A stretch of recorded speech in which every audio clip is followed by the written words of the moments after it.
All right, what's up, y'all? Jerry here, and we are back with another daily live stream. And we're not wasting any time, man. We are hopping right in to another Pitbull 2. I just joined this right before starting the stream. It was 12 out of 12. We are at pick 9. The draft is starting in 20 seconds. And soon, hopefully, we will be joined by our guest, Mr. NEZ. But he had some urgent dad duties to tend to, and family always comes first. So he's going to be running a little bit late, but we're going to be holding it down in this Pitbull 2 in the meantime. And welcome, everyone. Happy Wednesday. We are an internationally friendly stream over here. Everyone is welcome. Frog Clone, how we doing? Vetoing for Claiborne. Oh, God. I know Nez won't like that. I know he is a big Jordan Mason guy. So we'll have to bring that up when he's here. DJ Spinoza, GM, welcome. How we all doing? I'm at pick 9. This is Pitbull number 3 for me. I did one off stream earlier this morning, and it was a different draft for me. I went really heavy quarterback early, getting 3 by Brock Purdy, which is a little unlike me, but want to try some different things. So see what we do here at pick 9. Not my favorite pick to start with. Might just get a little weird. This is a $20 buy-in, 2 out of 12 advance, 1 out of 6, 1 out of 5 for a 156-seat final and $100K up top. Really nice format. $200 to max for a shot at 100K. And Jonathan Taylor goes, so I like these running backs. It's either James Cook or Ashton Genty for me. And on this team, I feel like going James Cook. So that's what I'm going to do. How we doing, Alex Hawkins with the GMs? Welcome. Happy Wednesday. Justin Jefferson goes pick 10. I don't get a lot of Jefferson because I do just like James Cook and Ashton Genty more than JJ and CD. So I don't feel bad about either. And how we doing, nice and blunt? Welcome to the stream.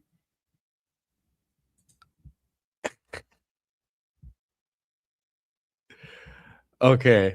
I don't know why I just froze right there. That was strange. I was gonna say something and then completely forgot what I was gonna say. I may or may not be a little on nice and blunt's frequency right now, but CD Lamb goes pick 12. Let's lock back into the draft. Kenneth Walker at 13. I like me some Kenneth Walker this year as well. Drafted a lot of him and got a lot of him in high stakes too. Nice and blunt's boy Omarion Hampton goes to Willie Knows Ball. Yo, shout out Willie Knows Ball. How we doing? All right, Chase Brown, top of ADP. That's an easy pick for me. Love Chase Brown, and he's been getting hyped up a lot recently too. Talked about getting used all around the formation like Jamar Chase, which is a little wild, but I'm happy getting James Cook and Chase Brown. Love this start. Really strong with the 2 running backs. What's up, Money Anything? How we doing? The only thing better than James Cook is Amon-Ra St. Brown and James Cook. You are absolutely right about that. You are absolutely right. And that would be a start I am very jealous of. Amon-Ra goes at 5 in this draft. Something we've been seeing a little bit more and something that I've done myself too. Yeah, tolerance break a little quick. Yeah, we want our fantasy players lined up all over the formation for sure. What's up, Bayou Bengal? How we doing? Speaking of nice and blunt, Bayou Bengal, they were streaming together last night, I believe, or 2 nights ago, one or the other. But great pairing there. Welcome to the stream. Happy Wednesday. Disbanded Brotherhood with the period. We are in a pit bull 2. So Malik Neighbors a really strong pick in this tournament because it's a new ADP time box tournament. So when he was going round 4, it doesn't matter in this. Going round 2 is just where he's going to be going now. So if you're low on Malik Neighbors, getting him in tournaments like this, or if you like the Puppy 3 that just dropped, that's a good place to get your shares up. Rashee Rice off the board at 26. A lot of people going receiver heavy on this turn. And Jeremiah Love off at 27. So I actually got Jeremiah Love in both of the Pitbull 2s that I've done earlier. And one was at pick 32 and one was at pick 29. The Jeremiah Love fall needs to be studied. And I am scooping up all of it that I can. Yo, what's up, Rambus? We got the legend Kurt Rambus in here. Went from 2% neighbors to 13 in 1 week. Yeah, Rambus goes hard. When he has his mindset on something, he's getting his guys. No doubt about it. Now, starting 2 running backs, a receiver here would be pretty nice to get. Chris Olave falling a little bit because of this leaving practice early with a trainer, but says just to be a heat-related issue. So if he's falling just for that, I'm going to take him. So we're going to take him here at 33, get a little 3-pick discount, and I'm happy to get him here as my first receiver. Money, anything, trying to avoid Giants players in general. Have you hosted a guest high before? Yes. T. Higgins off at 34. Josh Allen, 35. Josh Allen is someone I actually kind of like to pair with James Cook. I think it's pretty fun. And if you can get DJ Moore back in round 5, it feels pretty strong too. Also a tournament where you might see Parker Washington going round 5 a little bit more. And I might even take him here at 57. Because ADPs aren't going to matter anymore. Now, back up on the clock in 1 pick. Tetero McMillan is at the top of ADP. I have a lot of Tet. I still just find myself drafting a lot of Tet. I'm always tempted to take Colson Loveland. I'm going to take Loveland on this team. I feel like it. I have a lot of Tetero McMillan. I have a lot of Colson Loveland too, but I want more. And I feel like I can land the plane at receiver. I got a plan. All right. Kurt Rambis saying he deals with my loud ass weekly, so I'm assuming he's ripped 90% of our streams. Hey, we got to be on the same frequency, Kurt Rambis. In order for us to draft shippers, we got to be on the same frequency. And what's up, Anthony? How we doing? My thing thinks it's criminal that 2 Raiders and 2 Giants, bottom 5 offenses, go off the board before a single Jaguar, which is a top 5 offense. I don't know if the Jags are a top 5 offense. They are a really good one. But, yeah, a lot of the Jags prices, there's just so much uncertainty there, which is why, I mean, some of them are just going to break their ADPs. And y'all know who I am betting on that to be Mr. Parker Washington very clearly. So might just target him in this draft too. Or a DJ Moore who's been getting a lot more buzz recently. A lot more people are finally coming around to DJ Moore. A lot of people doubting him when he first signed, saying that the Bills overpaid, but I feel like they're just going to use him, you know? So surprisingly, I am underweight, but I think I've been a little more hesitant to click DJ Moore just because I had so much of him in like the 100s pre-draft before he signed. JMO off at 48. It's kind of always my dream for JMO to fall back into the 5th round now. It happens pretty frequently, and I'm scooping all of it up that I can. Dave Montgomery off at 49 as well. Another pick I quite like. So this team at 1, JP, very, very nice start. Gibbs, Smith, Nico, JMO, and Montgomery. Probably a team that I've done myself before and felt pretty good about. So tough competition in this draft room for sure. Rambus defending his Raiders are going to be bottom 5 offense when Mendoza gets in there.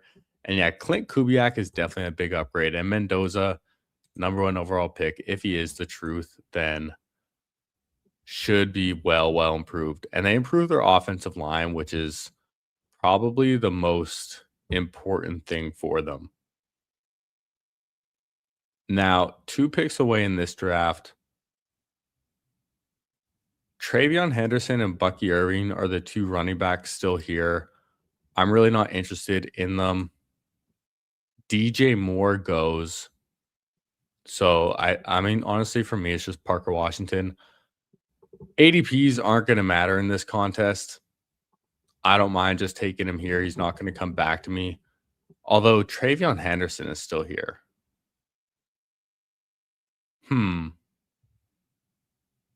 But you know what? I only have Chris Olave. I only have 1 receiver.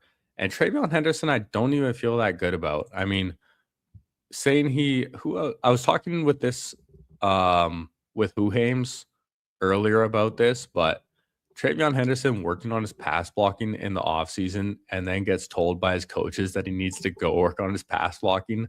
Not a great sign. So I don't know. Could be a complete bust at his ADP, or if things break right, completely pull it off. But Christian Watson, Jordan Tyson, I think I'm just going to take another receiver right here.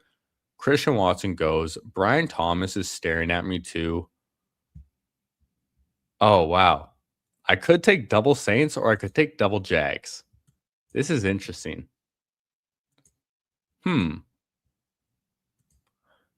Let's go Jordan Tyson. Reason being is because I think that might trigger some people. And that's why I wanted to do it.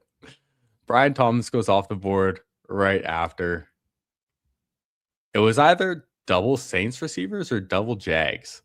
Now, I've seen people do the double Jags before, but I don't know. Jordan Tyson just straight up projects better than Brian Thomas. I think there's less target competition for him. And if he is just healthy, he could just be straight up better than Chris Olave. Who knows? Yeah, I am worried Henderson can't pass protect. That's why I'm pretty uneasy drafting him, especially in the eliminator. Kurt Rambis came around to DJ Moore with the preseason Twitter buzz.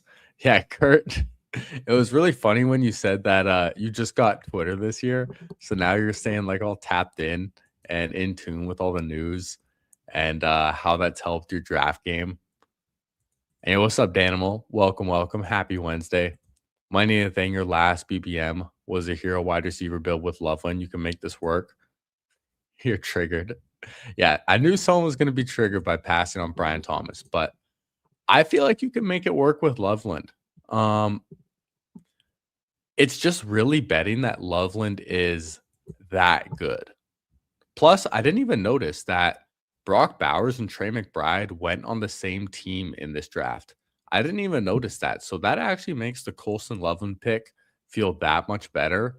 And we see Tucker Kraft go at 73. So actually, it kind of works out taking Colston Loveland in this draft room specifically. Hopefully, we can land the plane. Probably looking at Tyler Shuck on this team, wondering if I can push him. His ADP is 123. Like, he's someone that's been falling quite a bit. We could try and push him to 129, but I feel like we might end up having to take him at 112 instead of Jordan Tyson.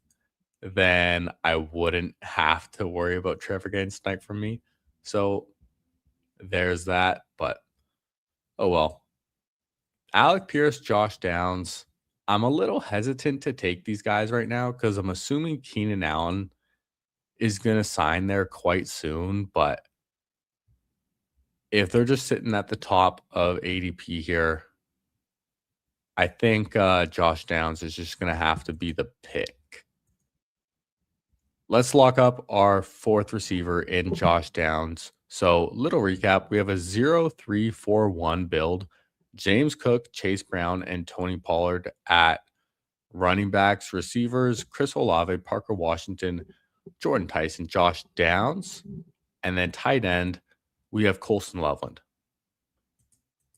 Would have really loved if I got Caleb Williams or Trevor Lawrence, but they went the 2 picks right before us, which kind of sucks. But I'm also not too surprised. This is a pit bull. People get a little sweaty, even though it's only a $20 buy-in. People really treat this contest like a high stakes because it's only a 10 entry max as well. So might end up having to reach for Tyler Shuck at 112, which I don't love the idea of, but I don't want to get completely boxed out either. And if we take Olave and Tyson, we're making a big bet on Shuck anyways.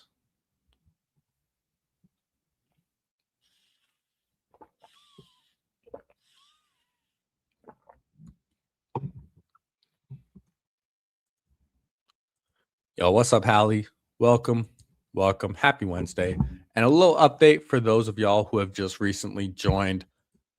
We do have NEZ joining the stream tonight. He just happened to be running a little late because he had some family matters to attend to, and family always comes first. So he'll be here when he can. And hey, if he has to just cancel altogether, then no worries whatsoever. But we're going to be holding it down until then. In this pit bull 2, happy Wednesday. Michael Pittman off the board at 97. Don't love to see that. Seems like the days of him falling into the 100s are kind of slipping more and more. Brock Purdy goes to. He would have been really fun as a first quarterback. Now, what quarterbacks can I look at this turn? I don't know. Jackson Dart, I don't really want to take naked. I might even just look at another running back and then take Tyler Shuck on the way back. And then look at like a Daniel Jones later and I don't know, some other third quarterback. And we got the celebrities rolling in now. Goofy, Chicken, Fantasy. What's clucking? Appreciate you, man. Hitting that like button. And if y'all could do us a favor, man, go down, hit that like button for us. Subscribe if you're new. We're streaming every single day around here. We're having a great time doing it. And we got Who Hames popping in as well. What's up, fam? We were live with Who Hames earlier today on his channel. If you have not checked that out, definitely worth a watch. We got some real fun teams. Now, I'm 1 pick away right here. Harold Fanning goes, I could just take Bo Nix. You can backstack him very easily. I'm really tempted to just take a running back here, though. And JCM has kind of just been my favorite one to take. I'm going to try it out. I don't really care about ADP at this point in the year anymore. I'm just going to get my guys and build a team that I want, especially in a 10 entry max. I don't care about your ADP. I think JCM is kind of the last one on the board in this range that can be a clear RB1 with upside. Jordan Mason, I think, is the RB1 as well in Minnesota, but I think someone like JCM is a lot more upside with his explosivity. and hopefully improved pass catching. So getting him as our fourth running back at least lets us feel really strong at that position. And then if we're a little weaker at quarterback, so be it. Baker Mayfield off the board. So again, I don't care if I'm reaching a ton. I'm just going to take Tyler Shuck as my first quarterback. I took Olave. I took Jordan Tyson, making a big bet on this New Orleans pass game. So a shout out to Bayou Bengal who popped in here earlier, man. This this one's for you, dog. With these Saints. But it makes sense. And now at this next turn, options that I can do if I'm looking at more quarterbacks, I can reach up for, again, I don't care about the ADP in this draft. I can reach up for Daniel Jones at 136 with Josh Downs, and maybe I could even take like a Cam Ward or something too, or maybe get another player here that I can backstack, like a Jalen Coker to set up a Bryce Young. We got options. Jared Goff off the board at 116. That's a really nice value. That guy took his third quarterback already, too. So people definitely thirsty for these quarterbacks. And what's up, Gail? How we doing? Welcome, welcome. We got an interesting team, man. Kind of throwing this ADP out the window a little bit, which is what I've been doing. And I've been looking at like my last 10 or so BBMs that I've done. I think all of them have been off stream. And in those ones, I've just gotten really wild in those. Just throwing ADP completely out the window. I don't care about it. I've done 133 BBMs at this point. So most of mine have been capitalizing on, guys who I think are really underpriced or falling values. Now it's just get your guy season for me. Hey, what's up, Austin? How we doing? Appreciate the well wishes, and yeah, might as well just draft Kamara. We got Shuck, we got Tyson, we got Olave. Let's just load up on these Saints. Why don't we? But it could be a good offense. I mean, Kellen Moore is a good coach to bet on. He's just had an overwhelming track record of success as a offensive coordinator, play caller in the NFL. Tyler Shuck is entering his second year. He was an older prospect, so hopefully he can pick it up a little quicker. I mean, Kyler Murray is still here. If I could take Kyler as my second, that would be great. And we got a little update on NEZ, making some progress. Hey, no worries. No worries. You take your time. We're holding it down here. Got an interesting build. I hope you're a fan of these Saints, NEZ. Because I haven't drafted a ton. I think I'm underweight on Olave. I'm definitely underweight on Tyson. But getting a little diverse in this Pitbull too. Okay, Kyler goes at 126. That's a bummer. Maybe I could have actually pushed Shuck. I mean, I have Olave and Tyson, but people also like taking Shuck unstacked and then getting like a Juwan Johnson later. And the meltdown is over. Let's go. Game tight. Smash that thumbs up. Appreciate you. I'm gonna take Jalen Coker. Deebo Samuel's here too. Interesting pick, which actually might help this team. But I am gonna take Coker just because it sets up a third quarterback in Bryce Young for me. Because I'm just gonna end up reaching for Daniel Jones with my next pick. It doesn't feel the best, but whatever. Whatever. If I could have gotten like Rashid Shaheed and then Sam Darnold on the way back, I would have totally loved that. But we're probably just looking at Daniel Jones with this next pick. Even though he probably would fall back to me, I don't know if I really want to push it. Like, who am I really getting? I mean, Aaron Jones is still here, which is interesting. Now I'm kind of curious to push it. I mean, there's a few guys though with only one quarterback. Keaton Missile goes. Dude, do I push it? Aaron Jones is my fifth though. Like, what does that even do for my team? Let's just take Daniel Jones. Just we're already looking gross at quarterback, so let's not shit the bed completely.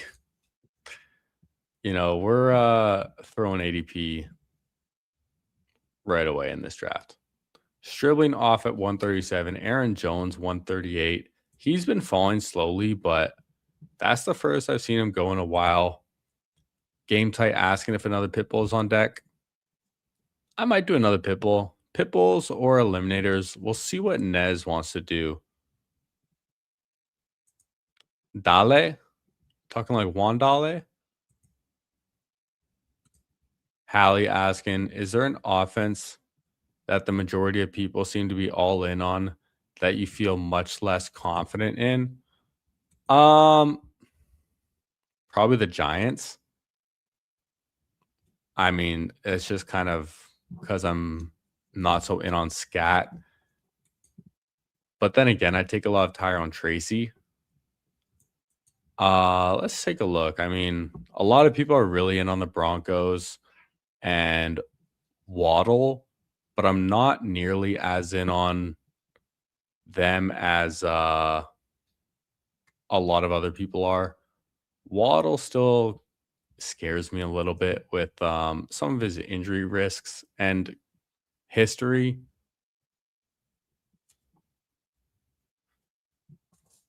I think yeah, those are probably the big ones as far as like whole offenses.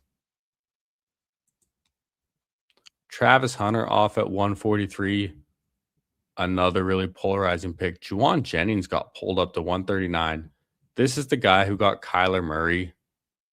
Now, since I took Daniel Jones, no other quarterback has gone off the board. So I probably could have pushed it, I'm sure.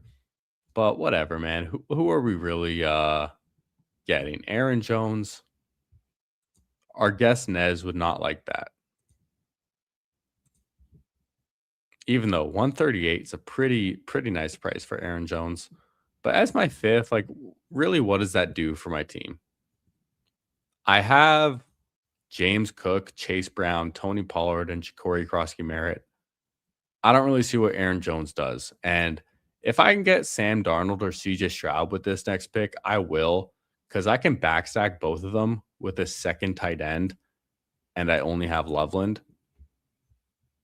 I love AJ Barner. I don't have a lot of Dalton Schultz, but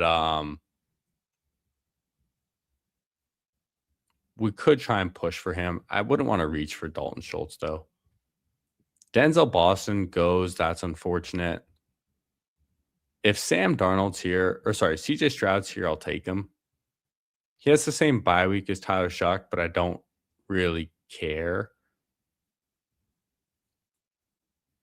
All right, Stroud goes. That's a bummer. Now, the guys on the turn, they all have two quarterbacks. Again, I'm just gonna play it a little safe on this one. We're gonna take Bryce Young, which is why I took Jalen Coker. So, not the sexiest quarterback stacks. We have Shuck stacked with Olave and Tyson. We have Daniel Jones stacked with Josh Downs, and Bryce Young stacked with Jalen Coker. But hey, if it hits, it hits. Our running backs are strong, and then we have Colson Loveland. So I think I'm really hoping Trey Tucker comes back on this one. Getting a sixth wide receiver here, I think, would be very good for our team because it starts to get really thin. The teams before us have 5, 7, and 5. Adonai Mitchell goes. Surprisingly, Zach Charbonnet off the board. We're one pick away. Trey Tucker is who I would like, if not Tajay Spears.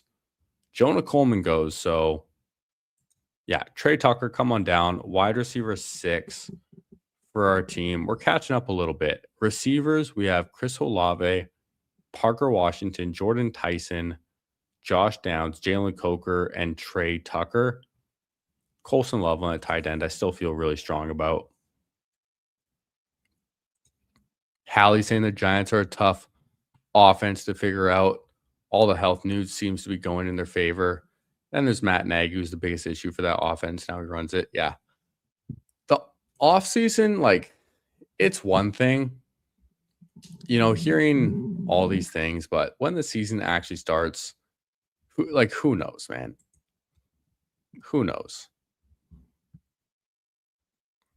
Things change so fast in the NFL, and also things can just be completely wrong. Coaches lie to us all the time and mislead us. So it's not the most reliable.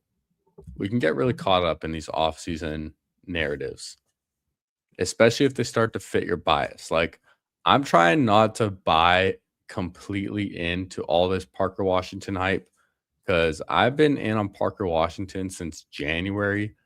He was my highest drafted player in pre-draft. He's my second highest drafted player now. And now he's finally just getting all this buzz, all this training camp buzz. The people who are fading him are finally getting woke and drafting him. And now he's just, a fixture of the 5th round. I mean, I took him at 57 here, but in that pit bull, ADP just doesn't matter in this contest. So I'm happy to do it because his price is just going to continue to rise. Now, I probably am just looking at a second tight end with one of these next 2 picks. Jaden Blue would also be a really fun 5th running back on this team to stop at 5 with. I could stop at 4, arguably, if I really wanted to. James Cook, Chase Brown, Tony Pollard, and JCM. I mean, if JCM really does reach a ceiling and hit, then we would be sitting pretty good at 4. But I think I can get 5 because I'm probably going to be done at 2 tight ends. Whenever I have Colson Loveland, I'm stopping at 2 tight ends almost all the time, especially taking him in the 4th round above ADP. We're making a big bet that he's just the best pass catcher in Chicago, which to me feels like a pretty good bet to make.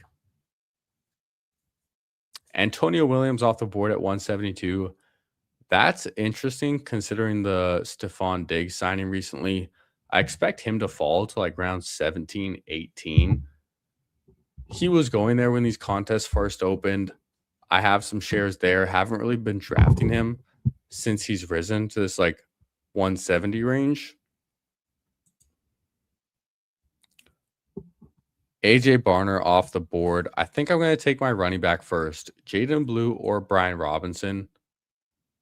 I'm happy with either one, but I think I would prefer Blue. I have a lot of Brian Robinson. I have less Jaden Blue. Let's take Jaden Blue on this team. Be done at 5 running backs. I have a lot of Brian Robinson, especially pre-draft. Was taking a ton of him. I still think he's a good click. He's been falling a little bit recently. I think people are just getting bored of him more than anything. And Jaden Blue's he's the big man on campus now. People are getting real woke to Jaden Blue. And he really could just be a complete smash. I mean, don't forget, at one point last year in the offseason, we were drafting Jaden Blue. Well, I shouldn't say we because I wasn't doing it, but people were drafting Jaden Blue in the 130s last year. They were taking him above Javante. Now, give me T-Ferg here. Come on now. Let's go. He takes Kayshawn Booty. Y'all know I love the booty, but getting T-Ferg as my second tight end with Colson Loveland, I'm really happy with. So we're going to finish this draft off with 2 more receivers. My receivers are still a little iffy, but if our quarterbacks and receiver stacks pay off, then it's going to be a smash team. So that's what we're betting on. It's going to either hit or it doesn't, obviously. Wicks, Ridley, Jeremy Bernard off the board. Receivers are going. Don't love to see that. And round 17 and 18, starting to feel pretty thin for receiver. Now, I'll tell you, the number one person I want on this team is Keenan Allen because I think he's going to the Colts. We have Daniel Jones. We're already betting big on the offenses that we've drafted. So why not add some Keenan Allen to that if we can? What's up, Goombas? Asking who the player is that we've been scooping up the most in BBM since training camp started. In BBM since training camp started, I don't know if there's any like one. I mean, I think I've been trying to get more Denzel Boston for a couple reasons. Like he's been a standout in training camp. Plus, now that Debo goes, where did Debo even go in this draft? Debo went 134, but Debo's been rising more and more. Now that I don't get Debo in the 150s or 160s anymore, Denzel Boston is kind of becoming my go-to receiver in the 150s. So he is probably, for those 2 reasons, the player I've been scooping up the most since training camp started. DJ Spinoza, big Denzel Boston fan, to the moon for him. Yeah, I mean, he just looks good. He's showing up in training camp, man. And I mean, people were talking about him as a first-round prospect. He was getting mocked above Casey Concepcion for most of the offseason. And it wouldn't surprise me if Denzel Boston just outperforms Casey Concepcion. I have like barely any Casey Concepcion. I'm really not a fan of his price and his potential for this year. So Denzel Boston, I'm getting more and more in on.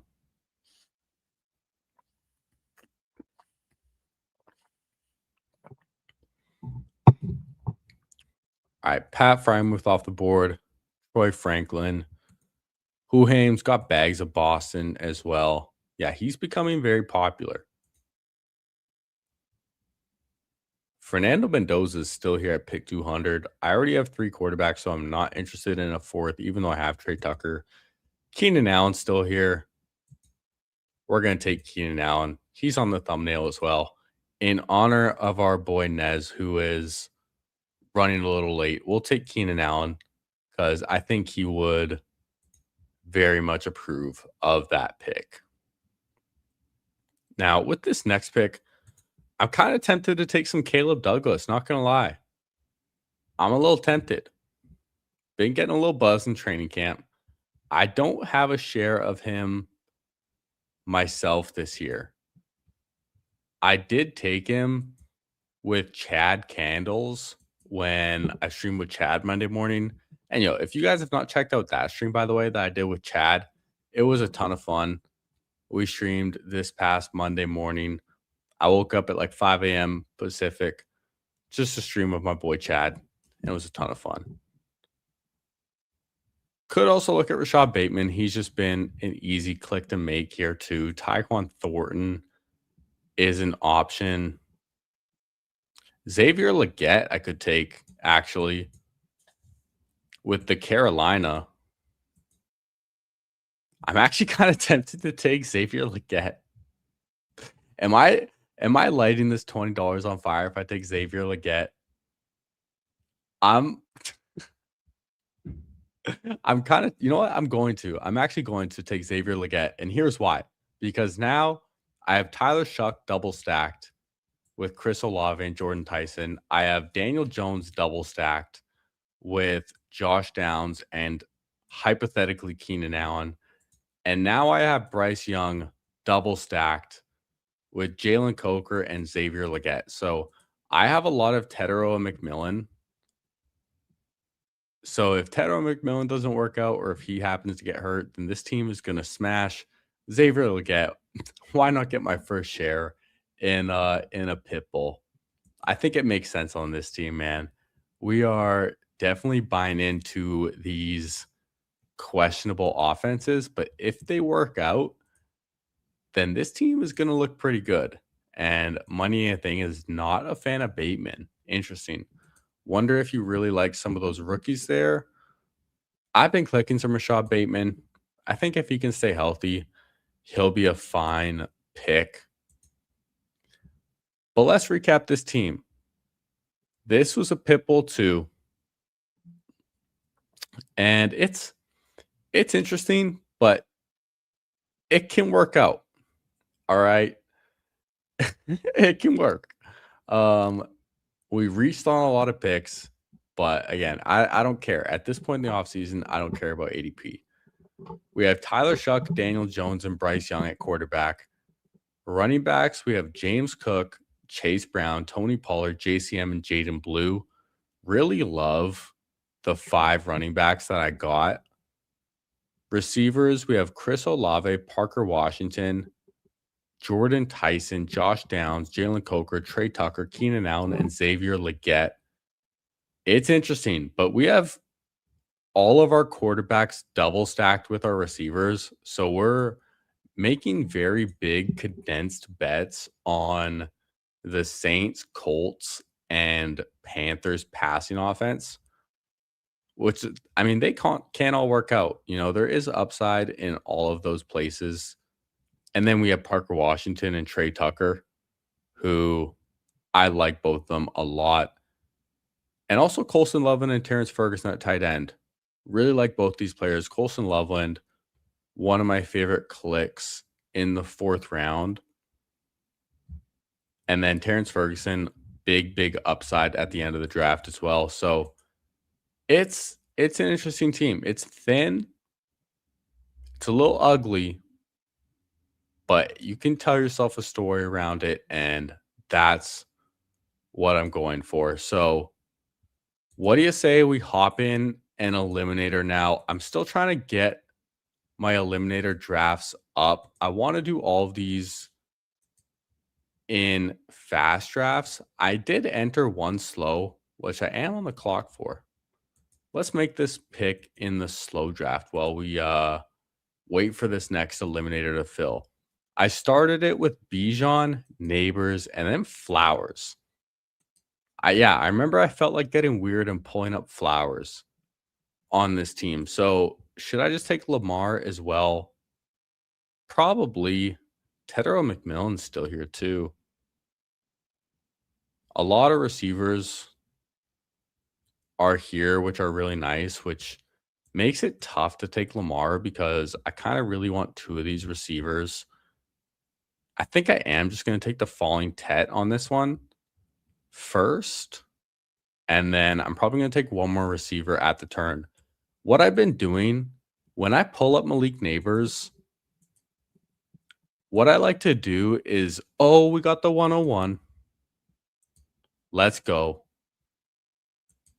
But when I'm gonna go run for the jersey too. But I'll finish my thought. When I take Malik Neighbors and I pull him up to like round 2 or round 3, I kind of like to build it out.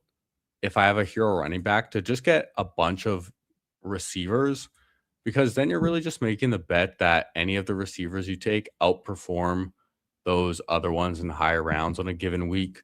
Again, one thing that I talked about with Who Hames on our stream earlier, but as this draft starts in 5 seconds, we're going to take our boy Gibbs And then we're going to play our intro song that Jamie and Who Hames made. Well, we go make a run for it. Let's go.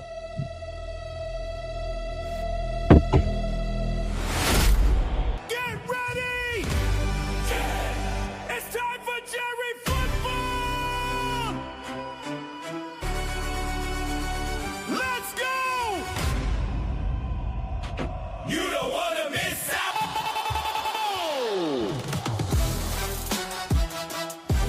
Come on and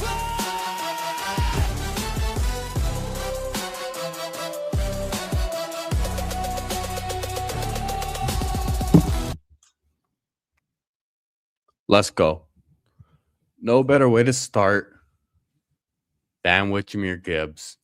Absolutely love it. I think I'm a little underweight on Gibbs in the eliminator as well. Curious to check my exposure right here. Where is eliminator season? Exposure. Let's search up Gibbs. Yeah, 6.1%. Also known as not enough. Although I think Kurt Rambis made me take Bijan over Gibbs one time in an eliminator, which I still haven't forgiven him for, but we get him here at least. The right number 1 overall pick. Anything else interesting going on? We see JT at 5. This used to be the standard pick, but he's been falling quite a bit recently. JSN, another faller in round 1. People are getting a little bored of him. He goes at 7 here. I've seen him go as low as pick 11 sometimes, which is pretty wild. I'm hoping to get some JSN at pick 11 sometime. That would be incredible. I think the latest I've gotten him is maybe pick 10. And hey, it looks like we got our guest arriving. Hey, putting you on the spot. Welcome, NEZ. Oh my God, bro. I mean, usually, you stream with somebody for the first time, you get in a little early, say what's up, like nice to meet you for the first time. Yeah, some, just some formalities. Yeah, sorry, we don't get that. I owe you one, bro. I mean, goddamn, this. So he could wake up at any second. To be fair, but I think he's down. So he just had like a mother of all stomach aches because we have a nanny, and she just fed him mac and cheese for lunch and dinner. When my wife's not here, so she fed him mac and cheese twice. And so his stomach's all bricked up, bro. He just like his stomach hurts so bad, but he's good. He's good. How are you? How are you, brother? What are we drafting? Hey, we're in an eliminator. We got the 101. Started with Gibbs, as I'm sure you would agree with. And hey, happy the kiddo is settled down a bit. And mac and cheese, it tastes incredible. Yeah, might block you up a little bit. How old is the kiddo? It was way too thick. I was looking at it and I was like, man, this is no. That's thick cheese for me, and I'm not a 1.5-year-old, but he's doing all good now. I had to he didn't want me to hold him. I just put him in our living room, literally just set him down, gave him some Paw Patrol cars, and he just he worked through it. But we're here. Hey, we're here, man. Glad it worked out. And we're 2 picks away. So started with Gibbs. We're in an eliminator draft. Bowers, Drake London, George Pickens, Nico Collins are on the board. Pickens goes. Don't see Bowers fall to this turn too often. Is that someone you like to take in the eliminator? On principle, no, I'm not really big on the elite tight ends, but I do like Bowers when he falls to Gibbs. And it's also nice that he has the week 13 bye. So I think that makes them good picks. Just the fact that you get them all the way to the big cash weeks. So I like Bowers. Yeah, falling value is always nice. And I mean, we're just doing this all on the fly. So I mean, Nico Collins is here. I like him here as well.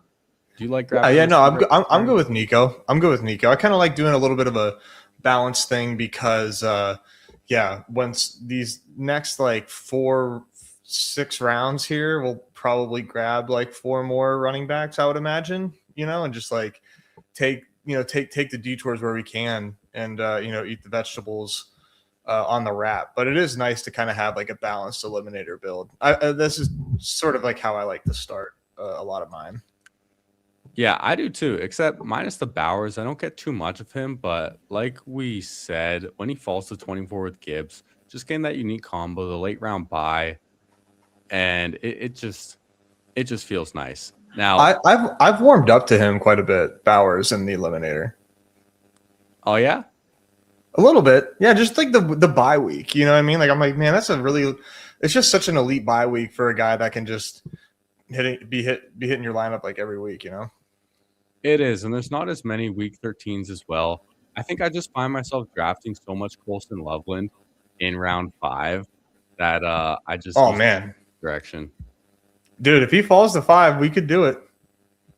You double down on it? I think I Oh did yeah, that in like one of my drafts the other day. I didn't love it. I did it with McBride and Loveland, but maybe we could pull it off again. I mean, I'm willing to try things. I think 2 elite tight ends got a really bad rap because the proponent of it was Eagles, and people don't really think Eagles. Like people don't like Eagles. I like Eagles. I think Eagles was ahead of his time with the dual tight end. He was also pairing with like 2 elite quarterbacks. Like he would start drafts like two tight ends, 2 quarterbacks, and that was like rubbing people the wrong way. But I always was saying I was always a proponent of like taking good tight ends, whether it be 3 or like 2 elites, because you can always flex one. You know what I mean? Like if these guys are wide receivers, we would be taking them like very early. Like Trey McBride had 120 catches last year. Like what are we talking about? Like these are fine picks, and you can always flex one. Yeah, especially this year with these guys. Like we're talking about Brock Bowers and Colson Loveland, and when you look at the guys that go around them, I kind of like them to straight up outscore them. Like, would we be surprised if Brock Bowers outscores Nico Collins or No. Colson Loveland outscores Luther Burden?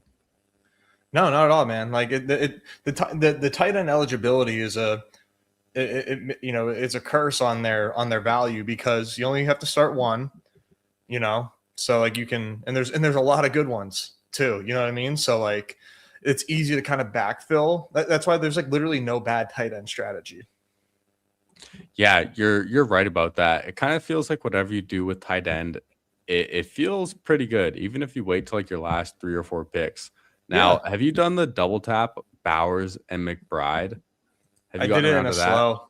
I did it in Oh, a yeah? slow. Which one? Which draft? In eliminator slow. Okay. And another best ball contest too. I did it. I brought Sacrilegious on the no strip, and we did like a game where I hid the sidekick from him and made him guess what it was gonna say, and if he was right, we could take the top guy.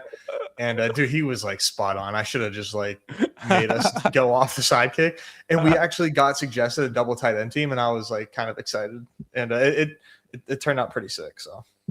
Damn, interesting. Well, I was in a 101 Dalmatian, and I had Daily Rojo drafting next to me, and he did the double tap Brock Bowers and Trey McBride. So I Yep. guess the Sims do like the double elite tight end, and They it do. kind of seems like we're talking ourselves into that this draft. I want it. I hope we get it, because that would be fun. Is Loveland still there? Dude, don't tell me with a good time, man. I'm down for it, man. You don't have to talk me into Colson Loveland. I think I might have like 18 or 19% of him in the elim. Nice. Yeah. What about do you take a lot of Burden or? Not so much. I'm underweight. Yeah. I've kind of been drafting him a little more recently, buying some of the buzz a bit, and I like his pricing eliminator more. Going like early 50s a lot of the time feels better.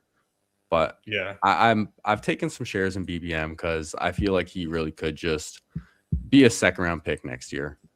I know. I keep like harping that it's not.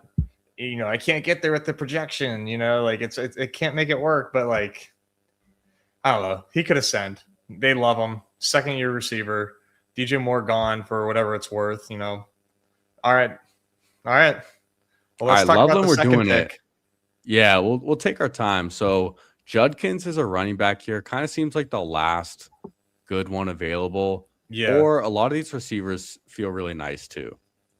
Yeah. Let me see here. I'm laughing because I want to take JMO, but Judkins is sweet too. I'd say JMO or Hey, Judkins. don't tempt me with a good time. Dude, let's get crazy. Let's get nuts. Let's get nuts. I owe you a crazy draft since Dude, since I I'm with rugged it. everybody for the first hour of the show. I'm with it. You don't have to tell me about JMO too. 21% in the eliminator. Love me some JMO. I mean, he's going in the 6th round sometimes. Like, come Dude, on. it's And Loveland 17.5. I will say it like given the way that the market adjusts to the eliminator, I think JMO is like one of the best picks on the board because he has this like, oh, he's awful in the eliminator perception when it's just like not the case. No, It's just dude. it's just not. He's good. He's good, and he's good like often, and he's not a one-trick pony anymore. Like he's a huge he has a huge role in one of the highest scoring offenses in football that plays in one of the best divisions like for scoring. It's just like I love that people are overthinking it. Well, all the dome games too, and the defense sucks this year. Like, let's be real. Our defense is not going to be good. And Yeah. sure, he might have had like some games with literally 0 points last year, but in best ball, what's the difference between 0 points and 6 points? Nothing. It's not in your lineup. Yeah. No, exactly. Like he's going to single-handedly win weeks. Like we're going to absolutely body somebody that put up like 140. They're like, oh, this idiot drafted JMO in the eliminator. And tell him to, we're doing the JMO hold my dick as we advance to the next round.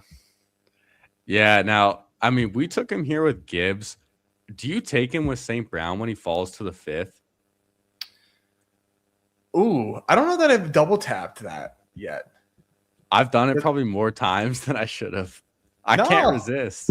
Dude, the offense is so good. Like, there's just like no, like, what's wrong with just like making a bet that this offense is good when it probably will be? Like it's worrisome because they might be good all year, and maybe early on they have a bad week, and it could burn you. But I don't know. Like a lot of things could happen. I like betting on good offenses. Yeah, me too. And Jonathan Brooks goes here at 61. I mean, he's been rising, but that's getting a little out of hand for me. Jesus Christ. My dude. goodness. That's a sign to log off. I mean, yeah. DP Nino, go touch grass. Yeah, bro. I was gonna wear my Lions shirt, but to be honest, it's like a little warm in my office, and it's a long sleeve. But I wore it on stream once before, but it's just like I got it. So like Fanatics we're having these like massive sales where like you get like jerseys for like $10. It was a huge clearance. A lot of them were shit, but yeah, got that like long sleeve Lions shirt for like $3. So it was the best purchase I've ever made. Oh hell yeah!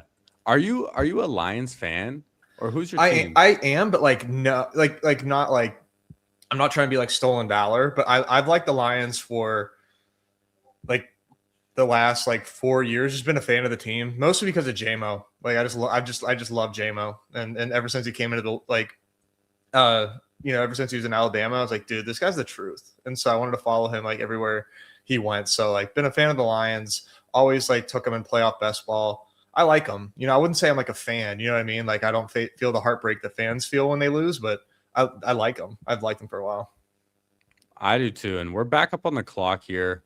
Rico to me, are you leaning? Rico for one. I love Rico. I'm good on these QBs, even though they're enticing. Yeah, that's the thing. Like I think we can push quarterback on this build. And we might want to take a receiver or even a third running back first. Yeah. Dobbins feels like an eliminator ass pick. I don't mind Tyson, but we have another week 8 bye. I think Dobbins is the pick. It's you got to take some boring with some sexy, and I at the end of the day, I think the Broncos are going to kick ass. I think they're going to be probably. I mean, I would probably say they're the best. They're going to be the best team in the AFC, but time will tell. I don't think it's necessarily like a slam dunk that prediction comes true. But I think the Broncos are nasty, and they love Dobbins. He's their lead running back, and he doesn't have ceiling, but we really don't want to get behind on running back, obviously. So he made sense, I think. Yeah, I'm happy with Dobbins here. I'm a little underweight on him, so totally fine pulling him up here. And it's not like he's falling back to 96 anymore. And he signed a big contract. Sean Payton loves him. He's saying he's going to play 17 games this year. And if he does, he's just going to be a good pick in the eliminator. There's like, I feel like J.K. Dobbins is a mix of like obviously being injury prone and also just kind of like bad luck at the same time. Like I could see he lasted pretty long last year. Pause, but like he should be like pretty like I don't know, man. He was a really good prospect, and I think people remember, but I don't know if people like really remember that like J.K. Dobbins was like really him for a minute. Yeah, he's still not too old. And what's up, PPR Tyler? How we doing? Hey, quick shout out to PPR Tyler, working with RotoWire now.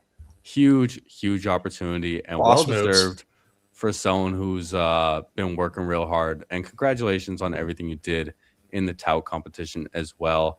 I know that was a lot of work that you guys put in and a lot of time. So yeah, shout out to you, my friend. Did anybody put in more work or time than you did trying to find the costume to go full German? Dude, I mean, come on.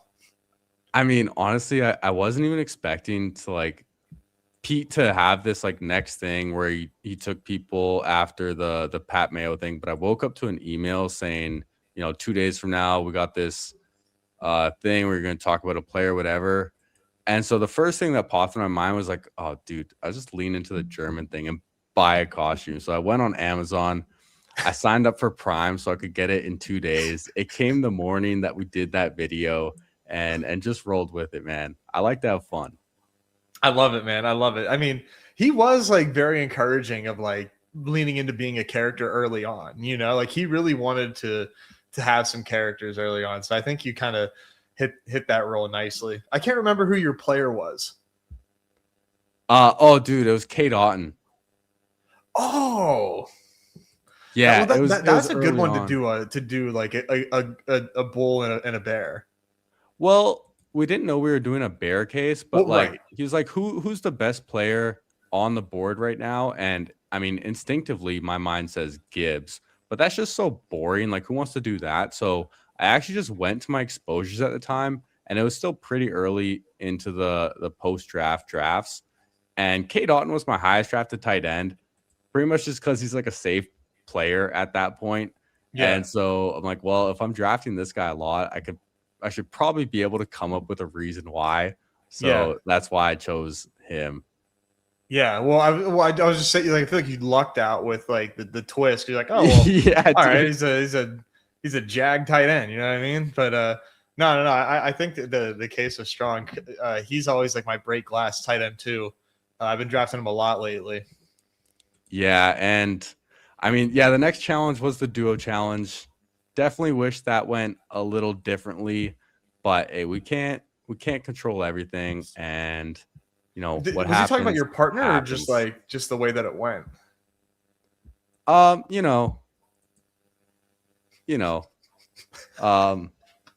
Sure. Things go how they go, and that's all there is, really. We'll leave it at that. All right. We're 2 picks away. I really love some quarterbacks here. Brock Purdy is a big pick for me. 2 more receivers, though. We only have 2 receivers. Michael Pittman's my highest drafted player in the eliminator. I don't know how you feel about him. I like him a lot. Feels like a good wide receiver value there. Sometimes I'll take Wilson over him. All right, he goes. I think one of these picks should be Jordan Mason, to be honest. I'm fine with it. I just like I hate getting left behind at running back, and there's some good late ones. Don't get me wrong, but I would just feel really comfortable with the Jordan Mason pick here. And then you like these are there's obviously a great quarterback range. I like It is a Purdy. great quarterback range. Out of these guys, I like Purdy. Do you feel good enough with our receivers and trying to push it? I'm open to it. Yeah. I do. All I right, do let's get this. wild. I do this. Like You do I do this? this a lot. All right. Like Hey, yeah. I'm along for the ride, ready for the NEZ experience. So And I love drafting with people like on stream, not or like this obviously, and then I like to like stream snipe too. It's just it's a lot of fun. And every time I do it, like I'm always doing these type of builds, and I'm not like trying to be stupid. I just like I really think that this is like a really good strategy, like a modified gritty, and people are always like, dude, look at the one hole with two wide receivers. Like, dude, look at Nez. Like, Nez sleep at the wheel, like yada yada. And I'm just like, no part of the roster like comes into the into the analysis at all. It's just, oh, he's got two wide receivers and he's screwed. He's screwed. Meanwhile, it's like, yeah, dude, it's Nico Collins and JMO. Like, we're okay. Like, we only want to start three. We got two, so we're gonna piss late. Don't worry. hey, you don't have to convince me. I'm always willing to get weird in these streets, but fading wide receiver is not usually the way I do it. So I'm open to see kind of just the players we get later in the draft as well. I might know one or two off the top of my head. No way. But No way. I don't know. We'll see. We'll see, man. I We'll doubt see. it. I doubt it. The thing that is different though about like this strategy is like I was doing this a lot with being able to get Debo, being able to get Diggs, these guys late. And now that they signed, and we're about to see some major movement. But honestly, I don't think these guys are moving quick enough. So I think No.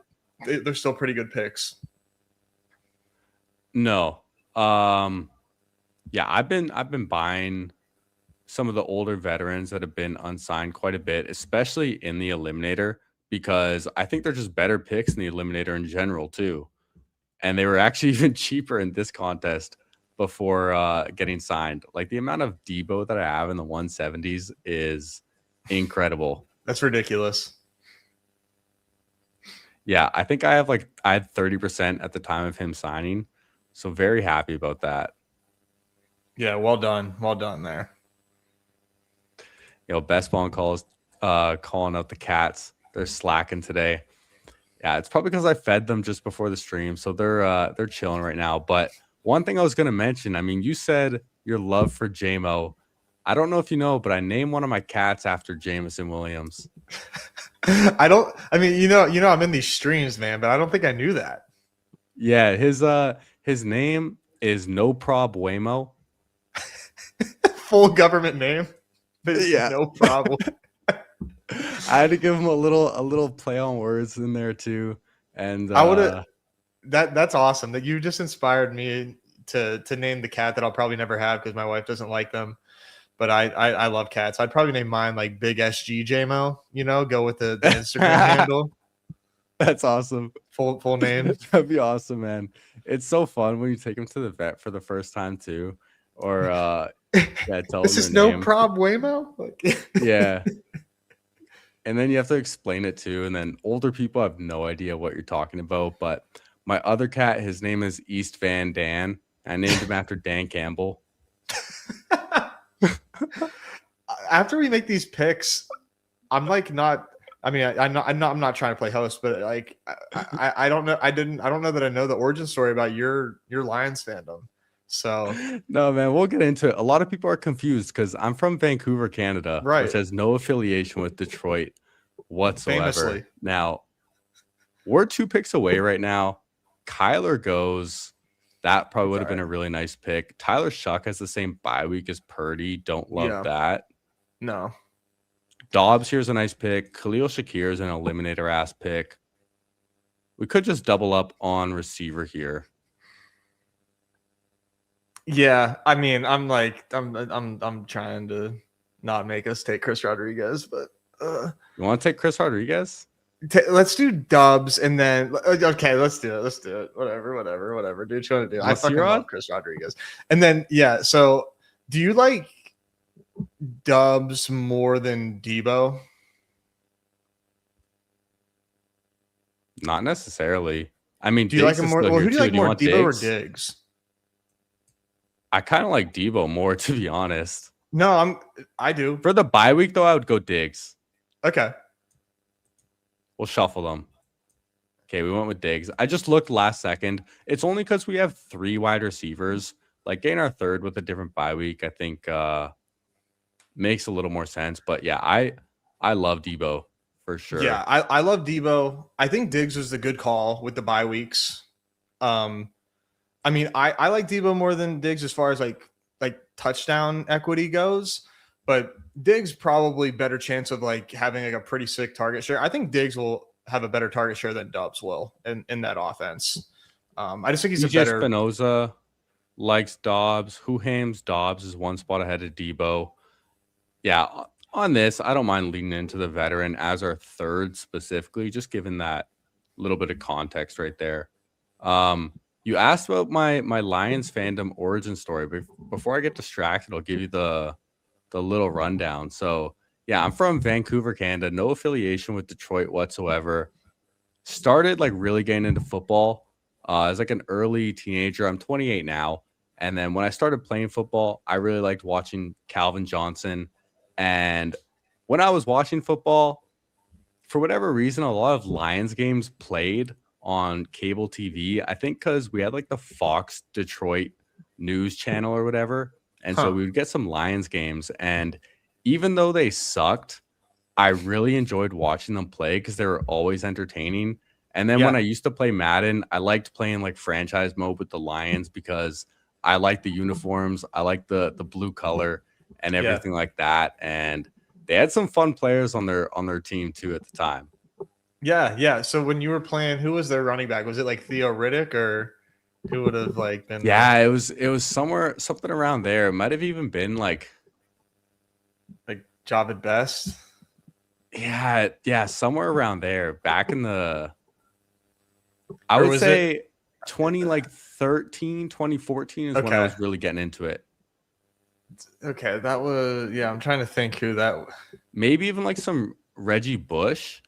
Yeah, when he was on the Lions. Yeah, I want to say around that time. Yeah, I always liked being the bad teams and trying to turn them around.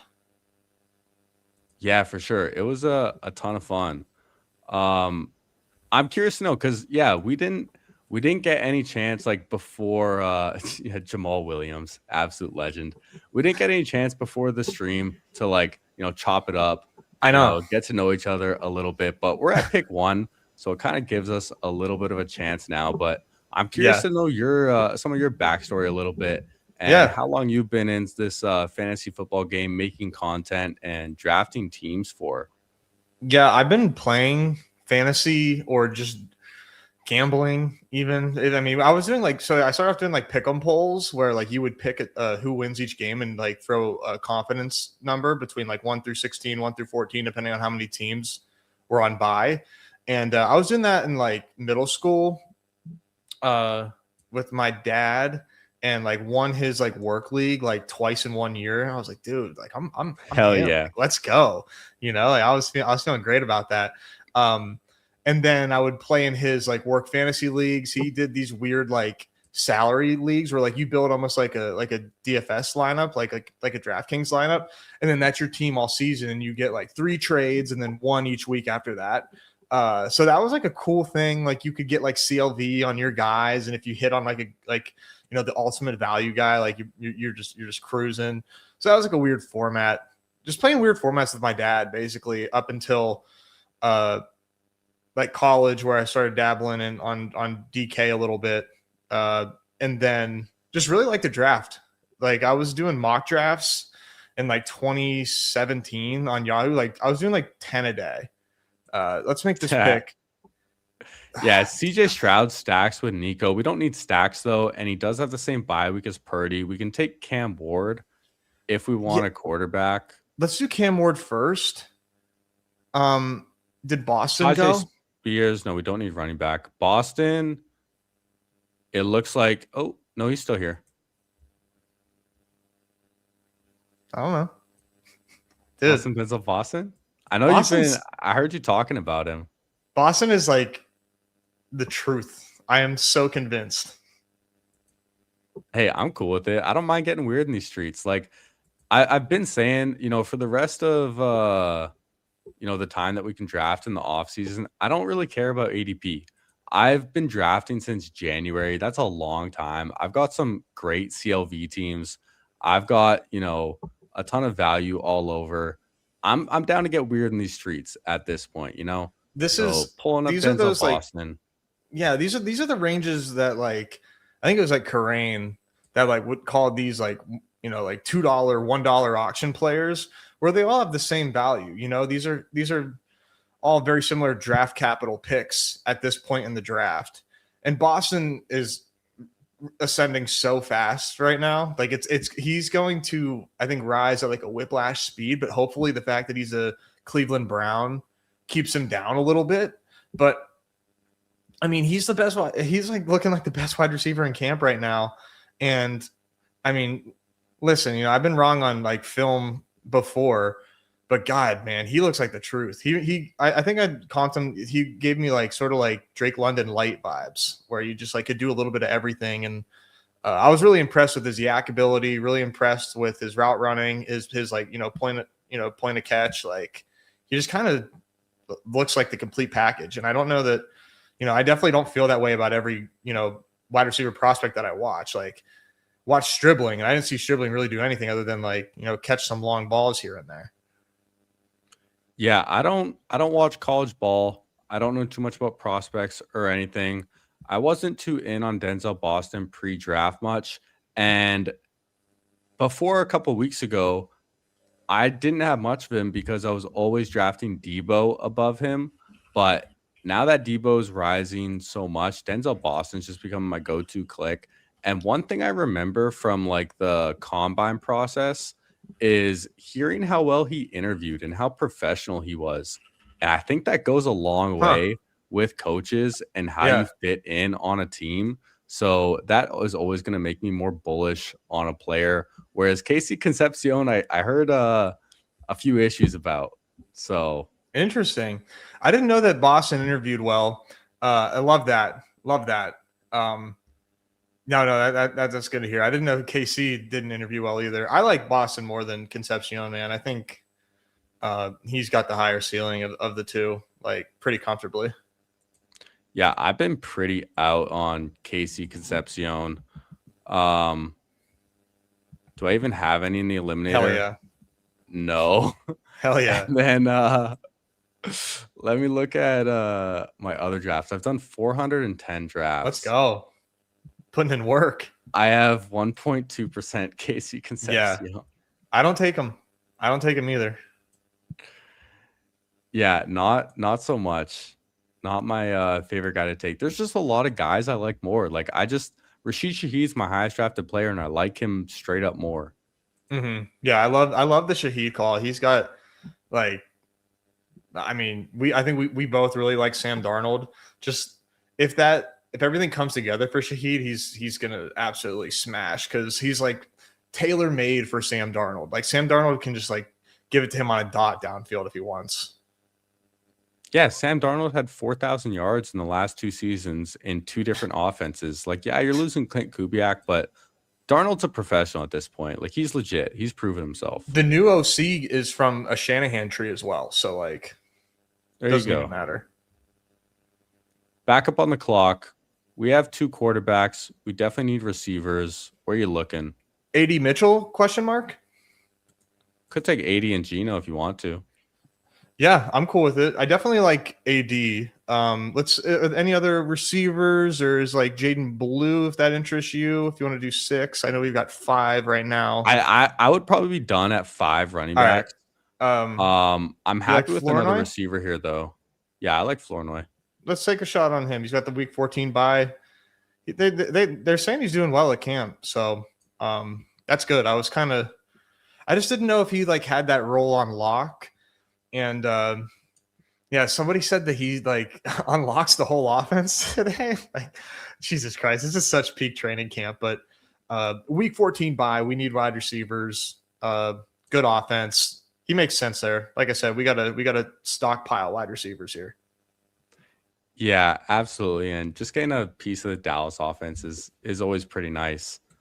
And a shout out to this is my boy Alex. He is my biggest fan out here. What's up, And Alex? we got Emo Cowboy out here as well. How we doing? How we doing? Kurt Rambis liking the Flournoy. Didn't see you guys went Bowers and Loveland. Flournoy is a complete dog, by the way. Yeah, I'm pretty overweight on Flournoy myself. I would, yeah, I'm not, but willing to capitulate. You know, this time of year, my takes, shift rapidly depending on, like what I hear and what I'm looking to hear, what I'm looking to see. And Flournoy so far is checking those boxes. I need to make sure he was like, legit wide receiver 3 because I don't think it would have been surprising if it was like, oh, he's not really like, winning the job. Somebody else is coming through, but what I like about this team, dude, is like if you hit our tight ends at the end of this and like ask somebody to guess like who our tight ends are, I guarantee you they don't say like 2 elites, just because of how this team looks. Maybe they say 1 elite, but I don't think they say 2. Let's see. Let's do a quick recap and see what people think. So everyone close your eyes. All right, just and guess our tight ends. We have Brock Purdy and Cam Ward at quarterback. Running backs, we have Jameer Gibbs, Rico Dowdle, J.K. Dobbins, Jordan Mason, Chris Rodriguez. A lot of testosterone here. Receivers, Nico Collins, J-Mo, Stephon Diggs, Denzel Boston, Adonai Mitchell, Ryan Flournoy, and then 2 mystery tight ends. Turns out to be Brock Bowers, Colson Loveland. No big deal. Yeah. So, like, I love that because we could have, like, a dominant flex, quite often if these 2 are hitting their ceilings. Like, and now we just get to take the best RB2 out of the bunch there, who all these guys should have decent roles. Like, it's kind of fun to do the double tight end thing. You have a lot of outs to those guys, being really good for your team. There we go. We got a kitty cat. Is that no prob? Let's see. Yeah, that's no problemo. I call him Momo for short. Momo? Yeah, that's Momo up there. Yeah. Yeah, he is the like energetic, like really cuddly, really affectionate one, very wiry. He's just a big baby. Just turned 2. And then his big brother Dan, I'm just assuming his big brother because he's like almost twice the size. He's a big man. But yeah, he's like real chill, laid back. Doesn't like to, cuddle on your lap or anything. No. But he just likes to be close. He likes to just sit right next to you. Yeah, he just wants to be near. Yes, sir. There's some great kitties. I've had them for just over a year now. That's awesome. I've only had 1 cat in my life, but he was the man. Now, we're 2 picks away. How do you feel about Fernando Mendoza? Do you think he's starting early in the season? No, but I do like him when like our QB2 is Cam Ward, and I like Cam Ward, but it's a lot of hopium to be like, you know what? Like, we don't need a QB3 here. I think Mendoza would be pretty sick. Who'd you just throw in the queue? I don't know. It's this guy that I've heard about. I don't know if he's done much in the NFL before. He's not even on a team yet, but there's some whispers of him that he could make some buzz in some training camp soon. Oh, geez. I mean, I don't know, man. I don't know. He might wind up on a team with a week 13 bye with, target competition that isn't even as good as him. Huh, man. It's possible. All right. I don't know. Is there anyone else you want? You got to speak up quick, or else we're going to time out. We might get stuck with this bum. No, absolutely not. Okay. Give me Keenan Allen, bro. Come on. Okay. Come on. We'll let Keenan Allen hit our team, and hey, the floor is yours. Give us the NEZ Takes Keenan Allen bull take. We need to hear it. It's so simple. We just saw Debo and Diggs hit like with a signing. They sign and everyone is like, absolutely tripping over themselves to post their bags because the play is so easy. Just draft these free agents. Just draft them. They will sign. Keenan Allen wants to make millions of dollars this year. I promise. He would love that. And he likes to play football. He's still good. He has, like, in the last, in every healthy season, he's just an automatic 120 targets. It's just incredible. 120 targets just last year. Dusted Lad McConkey. Hello? Lad McConkey off a monster rookie season gets absolutely shoved in a locker by Keenan Allen. Fat Keenan. And now we just are supposed to believe that the guy that doesn't rely on being faster than everybody, stronger than everybody, because he's another year older, he can't just get open and get first downs like he does all. It's just unbelievable. It's unbelievable, but I'm so happy. I'm so happy that 17th round Keenan exists because my team just come preloaded with it, dude. They're just preloaded with Keenan Allen. It's unreal. Thank you. Yeah. No worries. Happy to give you the floor on Keenan right there. I could tell you're very, very passionate about the pick. And I'm coming around to him. I've been drafting a lot of Keenan recently. I think I have maybe 18% in the eliminator. Last year, I was kind of where you're at this year. I was just jamming him nonstop. I think I had 40% before he signed back to the Chargers. I was a little more hesitant this year, just because, it's another year of predicting the same thing. But you alluded to the Colts. And all signs kind of point in that direction, especially after seeing Diggs sign to the Commanders. Is that where you see him going? Do you see any other possibilities? And where do you think he would rise to if he signs tomorrow? If he signs tomorrow, I think he probably finds himself in the 13th round. And honestly, I could probably get higher on that, but I would say 13th round. He's really not going to jump Jalen Naylor and Trey Tucker once he has a team by his name. So I feel like he's going to easily fly past those guys. I would love to see him in Vegas, but I don't think that's what he's trying to do at this point in his career is, be on a team that's really not going to contend this year, most likely. I would love to see him with the Chiefs. I think the Chiefs would be unbelievable for his value. But I don't mind the Colts either. I've talked myself into the Colts being absolutely fine for him, given the structure of the offense, the threat of Jonathan Taylor. There's a lot of good weapons there, but not great weapons. There's a lot of good weapons, but he can easily get his own target share. He's not going to get mogged too hard if he goes to the Colts, because Alec Pierce, yeah, he's there, but he doesn't command a ton of targets, and he certainly won't if Keenan Allen is there. So and Josh Downs, we're all waiting for the breakout Josh Downs year, but when has he had a season as good as Keenan's last year? Yeah, great point. We're on the clock here with our round 18 pick. Did you want one more receiver? I think so. Yeah. Probably Hurst or Cup or Horton. One of those three is something I like. What do you like? I don't really have a preference. I'm down for one of the Seattle guys because I have so much. Let's go Horton on this one. Sure. I have a hard time getting around to Cup. I have so much Shahid that I don't mind taking a Torrey Horton round 18 once in a while just to balance it out a little bit. And you and I both, we like the Seattle passing offense a decent bit. Yeah. Dude, their offense, oh my God. I get so excited thinking about the Seattle offense because they're going to be so good. They're going to be so good and nobody cares.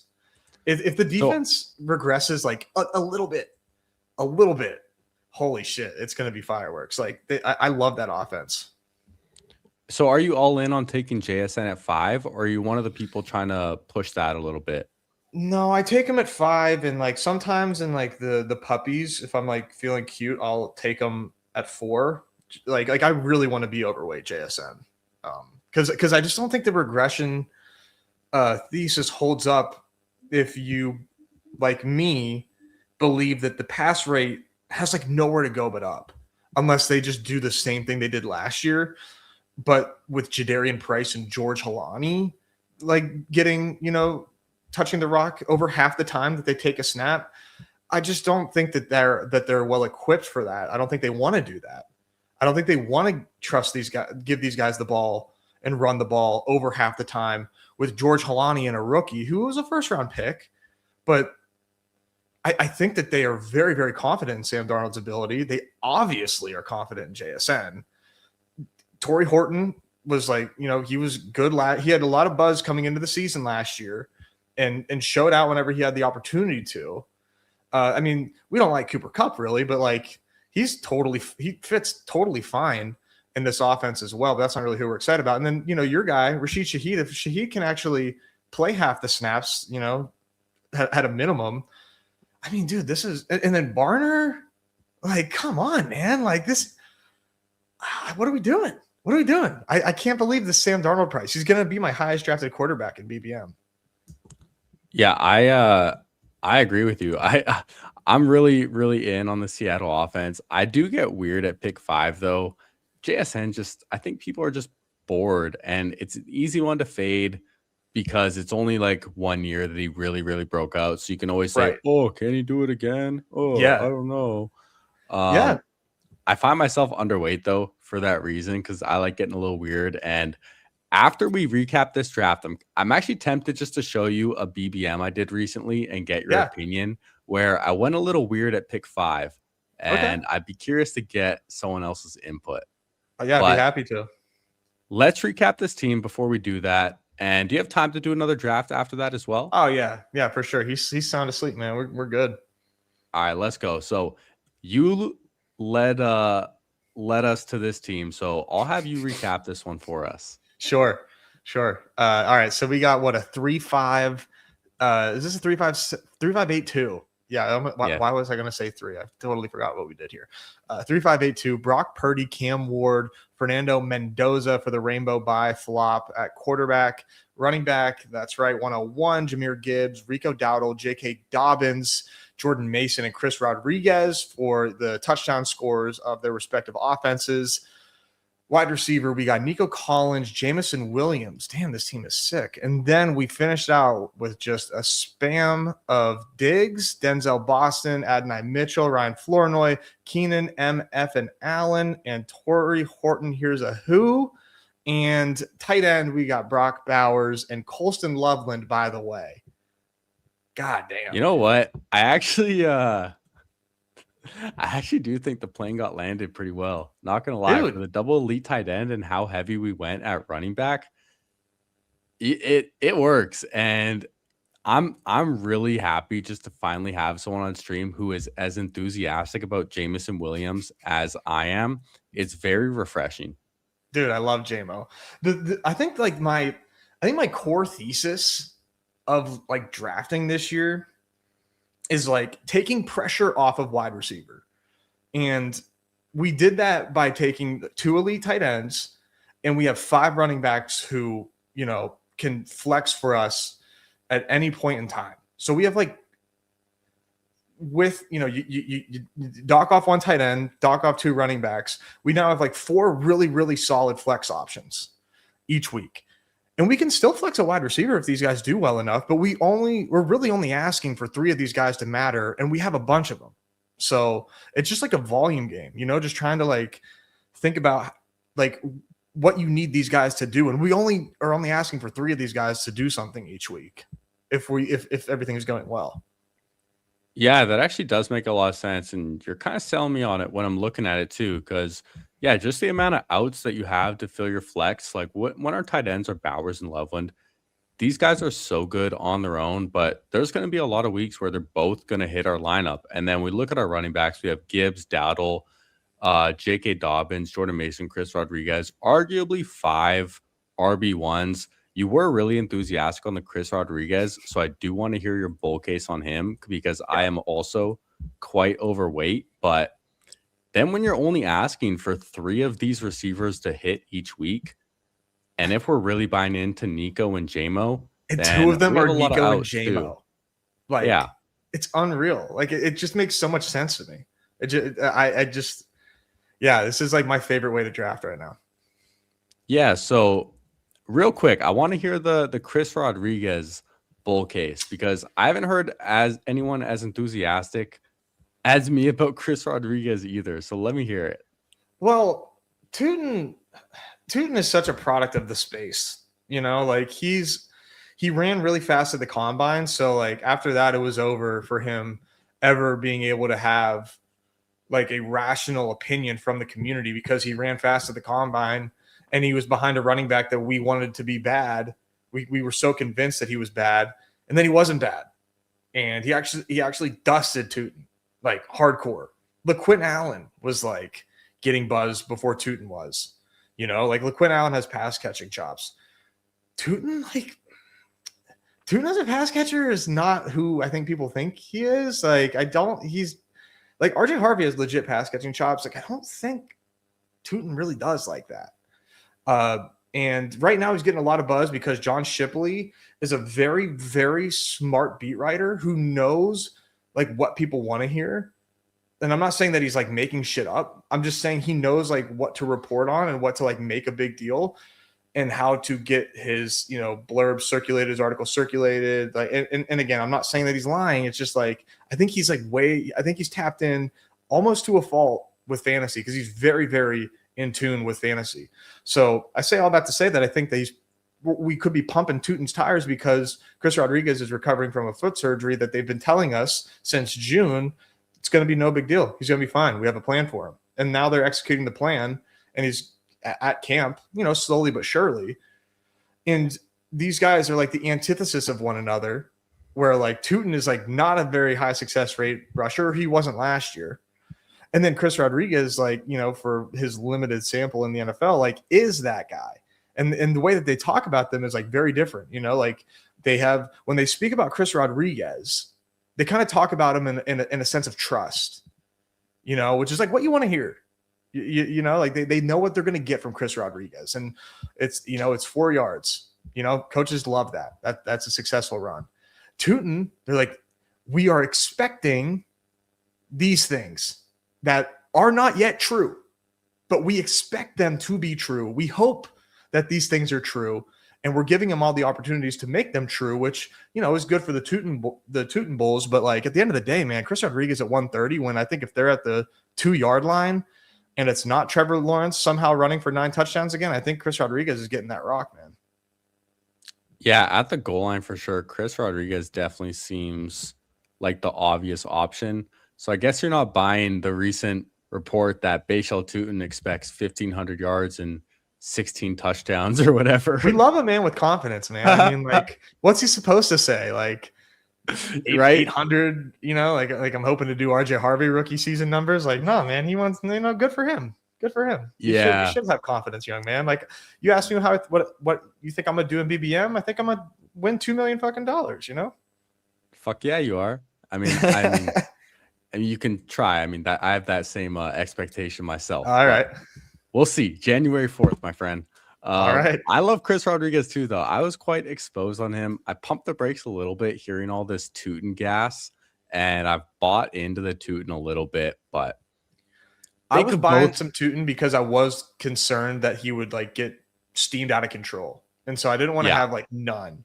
So I was taking him in some slows, but I chilled out, man. Yeah, I'm with you. And if he's getting into the 4th round, then I'm really going to be pumping the brakes. Now, before we hop into another draft, and our next draft, we can either do an eliminator or a pit bull, whatever you're feeling like, depending on the format you want to go with. But I'm really curious to see your opinion on this team where I've been throwing ADP out the window a lot, and I'll just have you read it off first, and then we'll kind of break it down. All right. So this one here, Caleb Williams, Sam Darnold, Mendoza, Genty, Love, Swift, Bill, and Tajay Spears, London, Burden, Metcalf, Wilson, Shaheed, Debo, Booty with Laporta, Barner, and Mayer. Yeah, this team rocks. I love this team. And the reason I bring it up is I took Genty at 5. I didn't even notice. Hope of getting Jeremiah Love. Yeah, exactly. Right. That's why I want you to read it off first. I didn't even notice. 5. with the hope of getting Jeremiah Love round 3 is something I really wanted to try and do in BBM while getting like a second round pick too, just for that week 17 matchup because I find it so juicy. And then yeah, I love the double Chicago with Caleb, and then the Mm-hmm. Lions bring back a little Yeah. more Michael Wilson for Arizona, and then just a bunch of players that I like at the Yeah. end of the draft. And Michael Mayer, a fun little cherry on top with a bit of a luxury pick. Yeah. No, Michael Mayer, John touted Michael Mayer on our show with Pete. I think it was like 2 weeks ago. And I was trying to make a stronger case for Theo Johnson, but I thought he made a good point. And like, yeah, I'm coming around to Michael Mayer quite a bit in round 18, where man, if Vegas doesn't bring anybody, how are they not like just like running 12 personnel for like 75% of their plays? Because like Michael Mayer is a better pass catcher than like Besh and Dante Thornton, probably better than Jalen Naylor. So I like surely they're going to want him on the field a bunch. I mean, yeah, it makes a lot of sense. What And else they are you want to gonna run the do? ball. It's just going to help the run game too, having 2 tight ends. yeah, Right? exactly. And they clearly want to run the ball. So yeah, no, that's sort of just like what I'm thinking that what they're thinking. And they got Clint Kubiak as well. So yeah, no, dude, this team is awesome. Yeah, I thought Kurt would have liked it as well, pulling up Ash and No Genty way. for sure. There's no bigger Genty bull. But what do you say we hop in draft number 2? So I was in an eliminator last one. You can pick either eliminator or pitbull. I'm cool with whatever. Well, let me ask you: are you planning on maxing both of these? No, Yeah. neither. Yeah, maxing both. Okay. Do you? So I was going to say eliminator. The chat looks like they want a pit bull, but I was going to say eliminator just because it's filling fast, and the pit bull was going to be open for a while, and I don't want to like burn your bullet. So it's up to you. I love the eliminator. We can just make this an eliminator show if you want. Yeah, let's hop in the eliminator. I have 33 drafts left to do. It is 70% full. So yeah, like you expected and I did as well. It's filling really fast. I want to max it. How many have you done, and do you plan on maxing it as well? Definitely. I'm in quite a few slows right now, but I'm done with the slow drafts because it's nothing but sweat lords in there. Like fast eliminators, the EV I think is like so much better just because of the like you go on you enter like 5 slows and it's like 9 out of 10, 9 out of 10, 8 out of 10, 7 out of 10, 12 or 12, whatever. You know what I'm saying? It's crazy. So yeah, I'd much rather do fast for a limb, and I have 53 more to go. And I've got a bunch of BBMs left. So, at night, man, I'm locked in right now, man. Like I'm just doing nothing but drafts. I might do like a couple more slow eliminators just, right before crunch time, which is going to be, by my estimation, in like 3 days, give or take, when, you're really pushing it to those 4-hour timers. But I'd much rather do fast for a limb.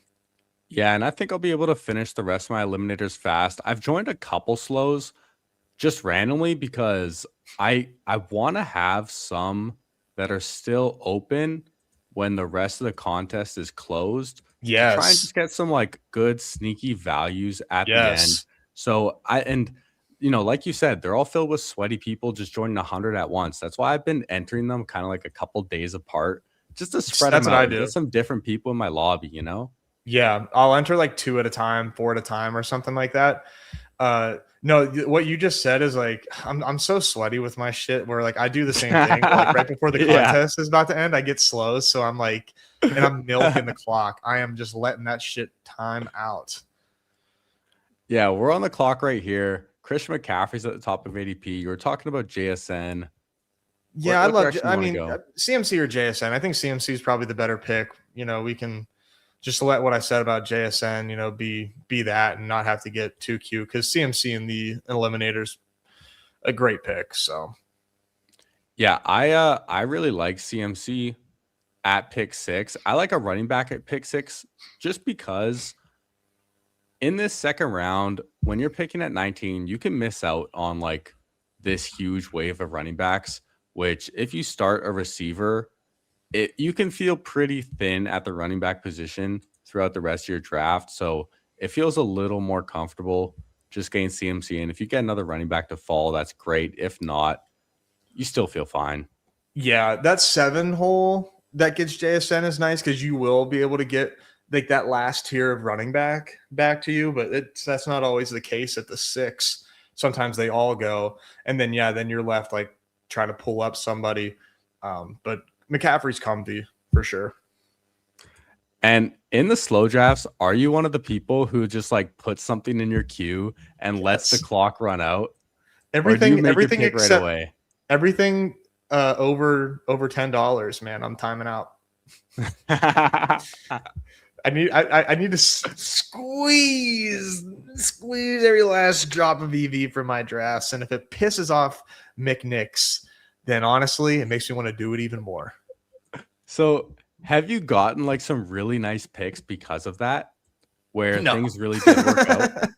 No, not yet. I've never been like But on the what clock, if? like, yes, but like, you know what? It's helped me. It may have bought me an extra day or so to realize I need more Denzel Boston. Yeah, we're on the clock again. I know. All we the just running took backs are Bowers, gone. but- You want Bowers? Yeah, kind of. Bowers are like pick. Do you like London? I mean, I'm kind of I'm cool Bowers. with here. Bowers. All right. So this brings us to a question I wanted to ask you. So first of all, thank you for joining the stream so last minute. I hit you up this morning asking if you wanted to schedule something, and then just throughout tonight, and you were down. So a big shout out to you for the short notice. But I reached back out and I asked who a player that you're pretty low on, kind of the opposite to your Keenan Allen, and you threw out AJ Brown. So I'm curious to hear your AJ Brown bear case. It's so like I don't know, man. I don't feel awesome about like trying to like make this like my thing, but the Eagles were very willing to part ways with them. I think it's interesting that the Rams threw out that comment about his medicals. I don't know why. Thought that was interesting. Or maybe it was the Eagles that did it after. Maybe the Rams actually did tell them that, and then the Eagles. Then there was never a correction on that report that said that the Rams were out on AJ Brown because of the medicals. So I thought that was like pretty interesting. He really was way less efficient last year than he normally is, and I don't necessarily see this New England team being like super pass heavy. I think that they are, they've got 2 really good running backs, and Drake May spreads the ball around a ton. So like you got Booty, who's like a good wide receiver, and they are like realizing they have like a nice problem that like, wow, Booty's really good. And we also have like Kyle Williams, who's like kind of looking okay in camp, but obviously you have Dubs, and then you have AJ Brown, and then you have Hunter Henry, and they're talking up Eli Raritan. And there's just a lot of ball to go around, and I don't see a concentration on AJ Brown based on the way he looked last year. And yeah, he's reading books on the sidelines, yada yada. But like, we saw him be dominant with Jalen Hurts before, and we did not see that last year.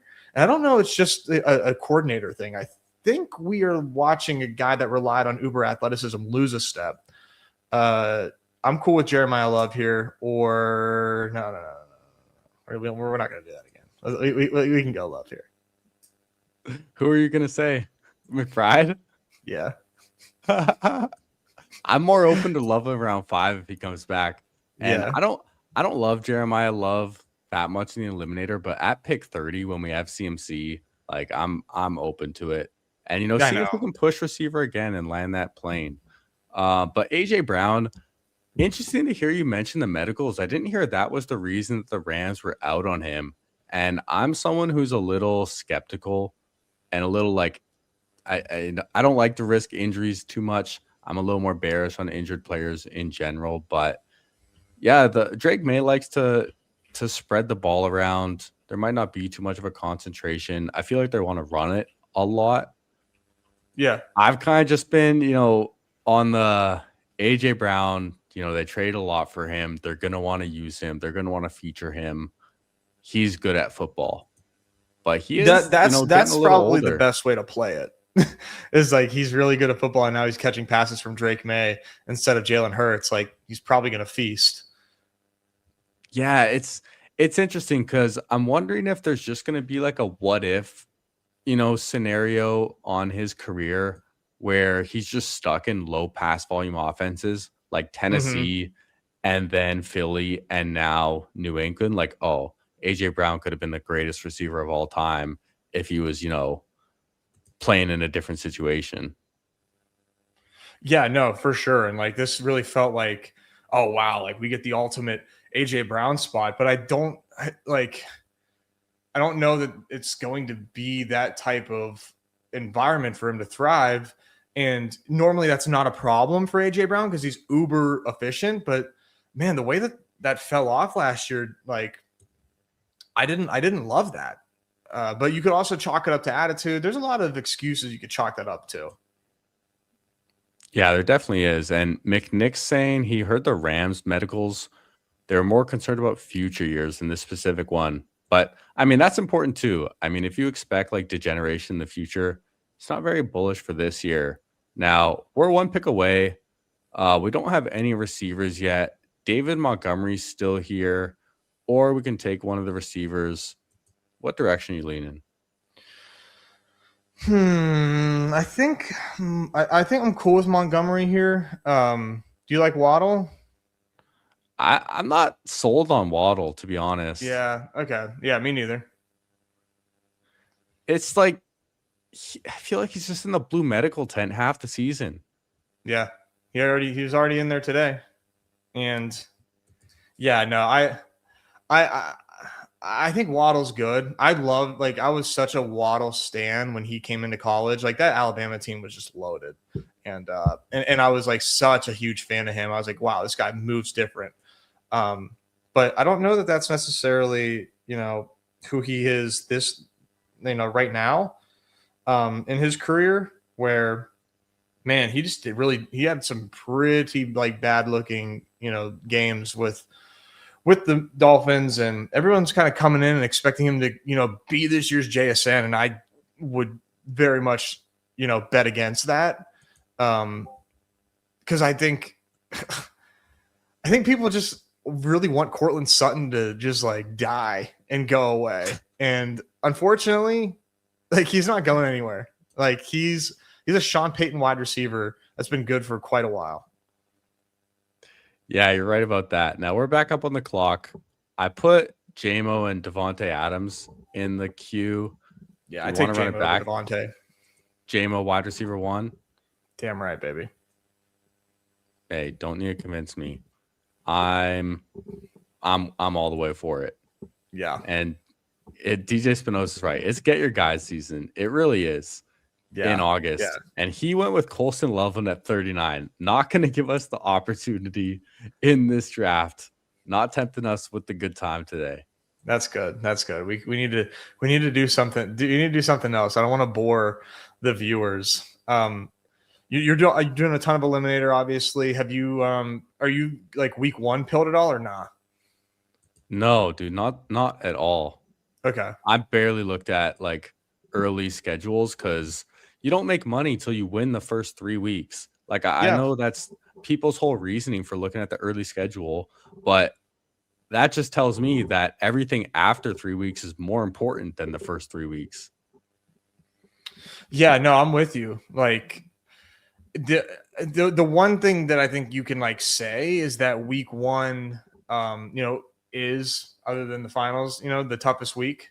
Just the nature of having to beat more people, the likelihood that median score, or that that median score is higher, than a 1v1. But it's just very short-sighted for sure. But man, Hampton gets the Cardinals week one, I think. So like that was like really why I brought that up, because I'm not really totally in on Amar and Hampton. But man, what a matchup week one. Yeah, the Cardinals is definitely nice. The Chargers actually is a schedule that I looked into early, mainly because I was in one slow draft earlier because I needed to do that eliminator promotion they had for a free draft. We're on the Yeah. clock here. Do you want to take Rome? Yeah. Let's get Rome here. No week 10 buys. Get another wide No, nice receiver. little fall too to 67. I like Yeah. that. That's sweet.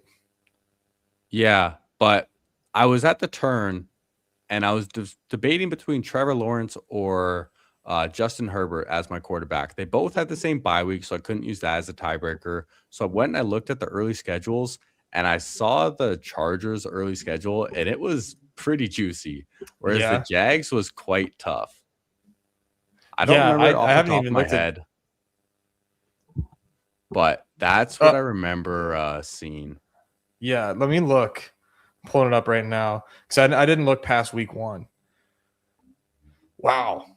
Yeah. I mean, at least their first 3 games are pretty fun. Cardinals, Vegas, Bills. And then they go back-to-back juggernauts with Oh, gosh. Seattle and then Broncos. Then they get Kansas City. I'm not sure what their defense is going to be like. Those first 3 games are tough, but honestly, after that, man, I mean, they get the Rams and the Texans back-to-back out of the bye. Oh, that's actually really tough after those first 3. Kind of goes against everything I was just saying about, first 3 not mattering than everything after that. So interesting to know. That was like 2 months ago. I probably looked at that. So yeah, around the bye week and after that, definitely Yeah, who sounds knows? difficult. Maybe they're just like so good that it won't matter. But yeah, you never know. I mean, Mike McDaniel could just be the truth. Show me something. Show me something, Mike.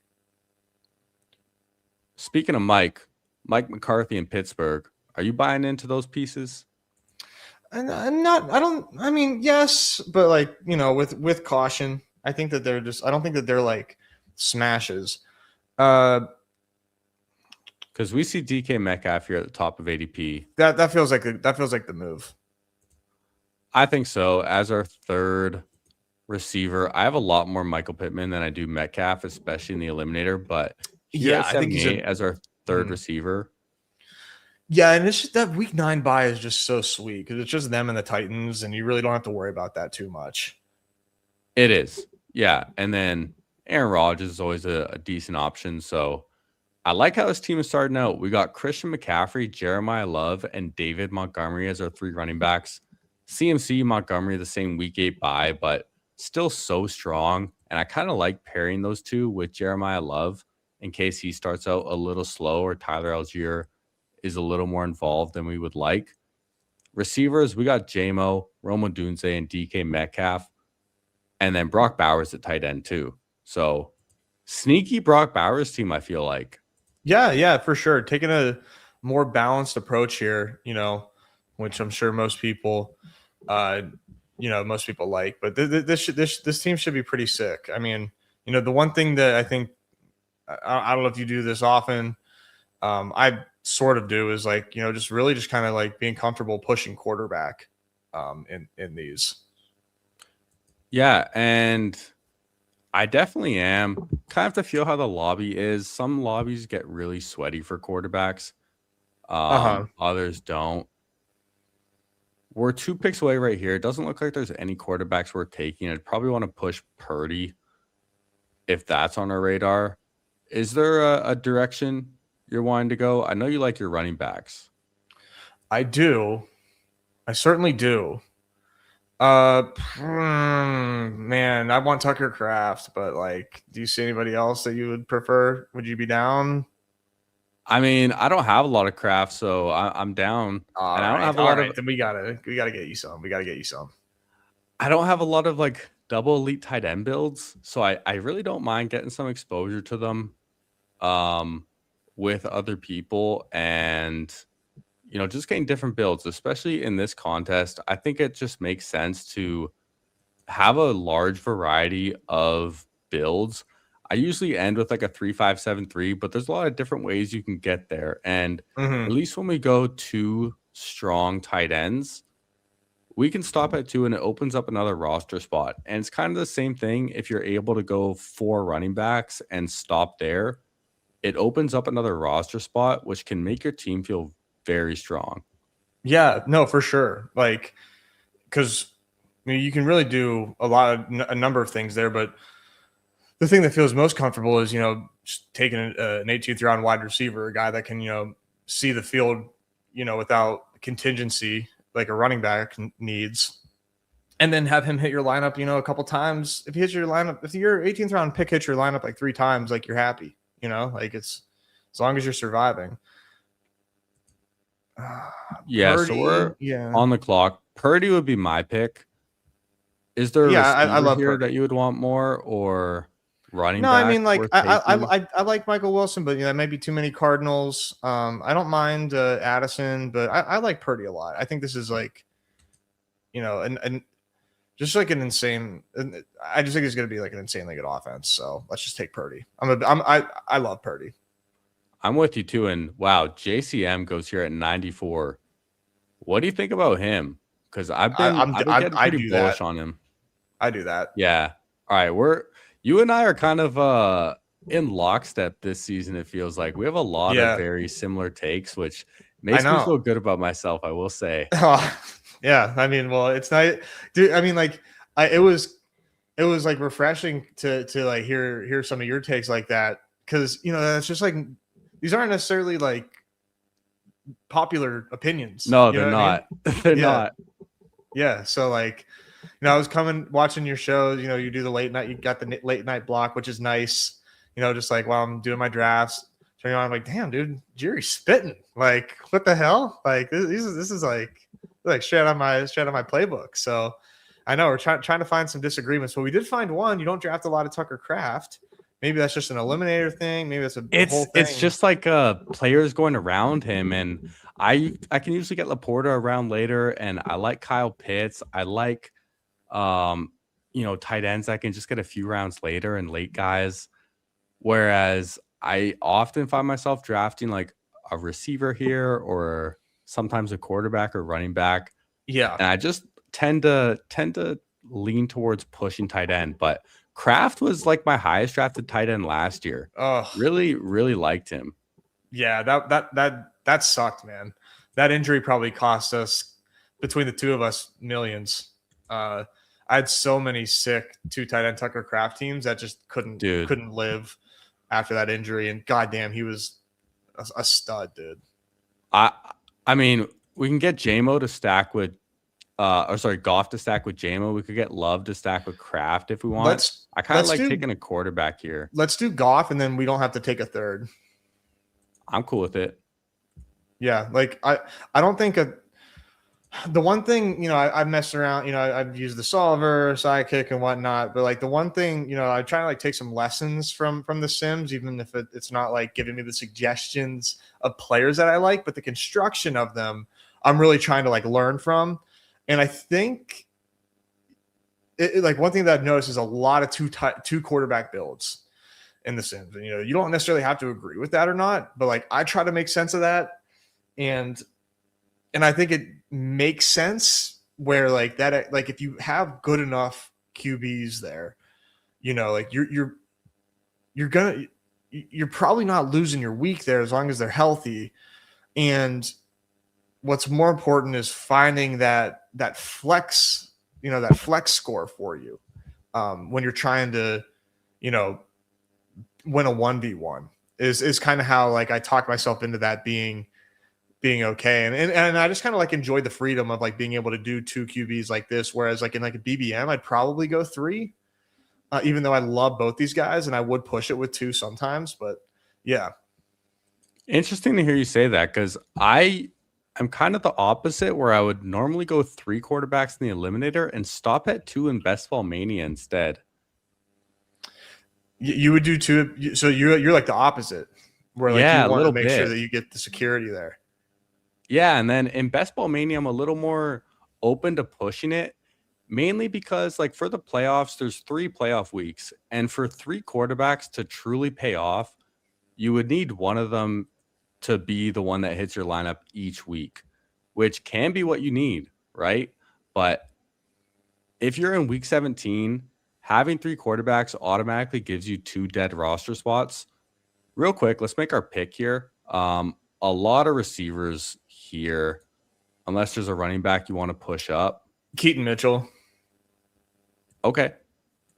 Yeah, I know this may come as a bit of a shock, but Keaton Mitchell is like one of my favorite picks in the Eliminator. Love Hey, him. I like Keaton Missile. He's getting rather expensive. We took him at 126 here, but hey, screw ADP. When we look at the rest of the running backs, it's completely dry. There's a lot of Well, receivers. you know We're what's already pushing interesting? it. Like the interesting thing about Keaton Mitchell is that like all these running backs are more expensive, and Keaton Mitchell's the same price as he is in best ball. Yeah. Like so that just like inherently makes him like an ADP value because everybody else is getting risen because they have a running back position by their name. Like, why isn't Keaton Mitchell? Like I don't know what people. I don't follow that logic. So like I don't have a ton of Keaton Mitchell in best ball, but I'm jamming him in the Eliminator because like the price doesn't equate to me. Yeah, I mean, it does. It definitely sounds like he's going to have his own role regardless. I mean, Mike McDaniel's been glazing him since before they even got him on the team, which if he's even a sliver of A-Chan, that's going to be good for fantasy. And we play a game where someone doesn't need to hit your lineup every week. We don't need to know when to play them, So a random 18-point game is going to be nice once in a while. Dude, he has like I think he has a pretty good plan for Keaton Mitchell where like I see him getting like 10 touches a game. Just like sparing Hampton, keeping both these guys like fresh, and just because like his offenses are like all about efficiency. And so like because I love Hampton as a player. Like I wish the situation was different. I would love to have more of them. But both these guys are great. And you can spell them and keep them fresh and allow them to like break off these explosive runs with the play designs and whatnot. They complement each other really well. Yeah. Mitchell's fun here, man. I'm with you. And I think a receiver here would be really nice. Debo would pair up really well on this team. I think I like Coker as well. He just gets taken by Drew there. Jag's going to take Debo. Oh, nice. Let's go. Debo's the pick, right? Yeah, dude. Yeah, absolutely. That's a jam. My yeah, God. We needed that for this team as our fourth receiver for sure.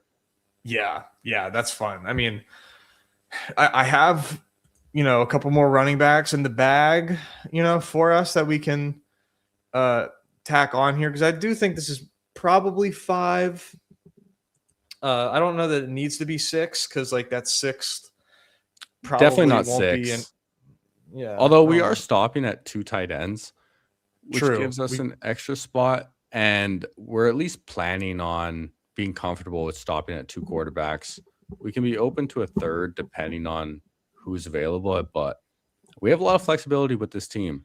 Yeah, that is like an underrated value of the 2 tight ends like that. Yeah, and I mean, at our last pick, likely Andrews, Goddard, Chig were all available, and they're all great values. So if Debo wasn't there, maybe it wouldn't have felt so great, but hey, it worked out for us today. Yeah, absolutely. This seems nice, dude.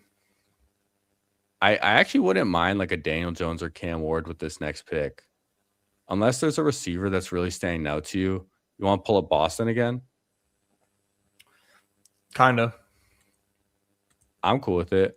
I've said this before on stream. I know a lot of people when they like stream and do multiple drafts in a row, they don't want to take the same players or do similar builds like one after another. I don't care. And I actually kind of like doing like similar builds and taking some of the same players and then just like having slight variations back to back, The only time I don't is whenever I'm streaming with Warner and he's like, no, we just did this. We got to do something else. I'm like, all right.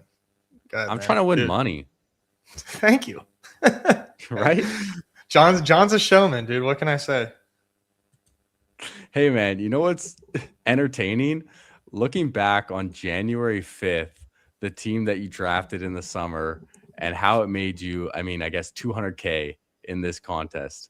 I don't think anyone's going to care what draft you did before. I know. Like, let's just win some money, dude. It's pretty simple. Yeah, I'm with you. That's all I'm trying to do. And shout out to Garage. I see you in here, man. Appreciate the compliment with the roster construction as well. We're talking about that a bit. And yeah, there's a lot of ways to land the plane and have a successful draft. And I feel like if you keep roster construction in mind throughout, then you can kind of find success no matter what picks you make along the way. Yeah. Yeah, for sure. It's definitely, one of the more important skills, is being able to understand like draft capital and like what you're looking to accomplish with your team, specifically around the flex spot for me.